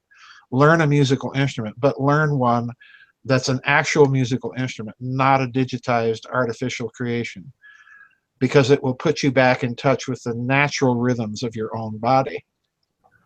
And learning to play a musical instrument like that will also do the very same thing. You begin to be aware of yourself in a different way than anything else. go for walks, you know, things like that. And I know all of this sounds small, trite, and trivial, but we're so in our electronic caves, like you say, we don't really know how to respond to people anymore. What I would like to see eventually, you know, in owning the culture, is reading groups getting together just, you know, on weekends to discuss whatever they want to discuss. If they want to blow off steam about politics, they can blow off steam about politics. If they want to discuss art or music or whatever, that's what they do. And we need more of these groups forming and getting off the chat rooms and off of the internet and having real personal interaction, drinking coffee, smoking cigarettes, you know, whatever. It needs to be done. I go to the gym. Yeah, that works. I find is helpful because you kind of listen to Yeah. what your own body wants, and you know, like I can feel exhausted at the end of the day and go, that's exactly when you go to the gym. And I go, and I've got enough energy to stay up for 3 more hours and, you know, run errands. And or I also find, it's odd to say, but I find that teaching helps a lot. I teach, and it creates a civilized, semi-formal discourse format of discourse, right, where value is transferred between people, right, and there has to be respect and integrity to the process, right, and you have to have your mind and your sensitivities to other people turned on at the same time, right. And I find that activates all of the things that most of the things that I associate with tradition, even if all I'm teaching is some skill, you know, set. Right. We have a lot of teachers as members on this website, and I would wager that they would say the exact same thing, because it gives you an actual human contact that you don't have off the electronic media, and that's what we need. You know, that's part of culture too. You cannot replace social intercourse with people sitting around in your living room or in the coffee shop just talking. You cannot replace that with Facebook or LinkedIn or MySpace or any of that stuff. But he doesn't mean this show, ladies and gentlemen. I don't mean this show. Well, we are sitting in a living room talking with each other, or it's just long distance. That's right. But we both, I think we both would agree that it would be much more pleasurable actually to be in the same physical space. I don't know, Dr. Farrell. Oh, hush. I have a tendency to be squeamish about those backflakes that you're. Oh, come on. Gee whiz, I'm scratching my back, not sending flakes out. But no, I'm serious. Daily, Dr. Farrell. Oh, please. Please. Well, it is nice to be in a physical place because unlike a physical place, you know, a virtual place doesn't have art, for instance. It doesn't have music in the same sense. And I don't mean the kind of music that people turn on intentionally to create background or backdrop, but, you know, music that's meant to be listened to or even listened to casually. But and even, you know, architecture has an impact. You know, it seems like everything is a cube now. We're just living in this faceless, soulless cube broadcasting to each other. Yep, that's true. And you know, art beautifies human existence. It always has, from cave paintings to concert halls. It's got to be. Everything is utilitarian now. There's no taste. There's no decoration. There's no beauty for beauty's sake, and that's, you know, part of our American utilitarian culture. We've exported McDonald's and utilitarianism everywhere else in the world, and we're bankrupt, literally, morally, and financially for it. Well, you like that magazine I sent? I do, definitely. Yes, absolutely, definitely. Yeah. And that's what's interesting about that is that they're getting to the very same thing that we've discussed here, and that we've talked about in the vid chats, and that's the idea that there has to be a hierarchy of value or merit in art. Otherwise, you end up with Rembrandt and Jackson Pollock, you know, next to each other on the same wall as examples of brilliant art. I'm sorry, Jackson Pollock is not brilliant art, and Rembrandt is, you know.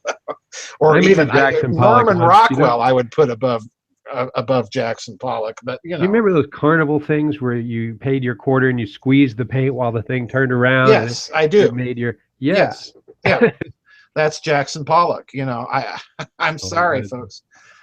folks. We have to get back to the craft of creativity, and that's part of culture too. Be it planting your garden or whatever it is you like to do to create and bring a little beauty into your life. It's an absolute necessity. This country, I'm in agreement with you. I don't think any great movement, artistically, musically, literarily, is going to come out of this country in the future. I really don't. I It'll think be Finland or something, it'll be, yeah, it'll be Finland or Thailand or something like that. But um, I don't see it coming out of this country. I really don't. It's too suffused with Gramscianism. It's too, if you can even go that far and dignify it as having any basis in somebody like Gramsci or the Frankfurt people, because at least those people were relatively intelligent, and the culture here is just now so colossally stupid. It's there's no other word for it. It's just idiocy. It's idiocy as a culture. So we're leaving you, the audience, intentionally on this sour note. No, but we We could are probably okay. no. Hopefully, we can come up with something. Hurry, Dr. Farrell. Let's hear That's you, dude. That's your job. I'm just here. Feel good because you're Yeah, feel good. no. There's no other you in the universe. There's just the one you in universe. UNIVE. Yeah, there's just the one you. Feel good because there's only you and you're gonna die. That's Daniel's uplifting message for the day.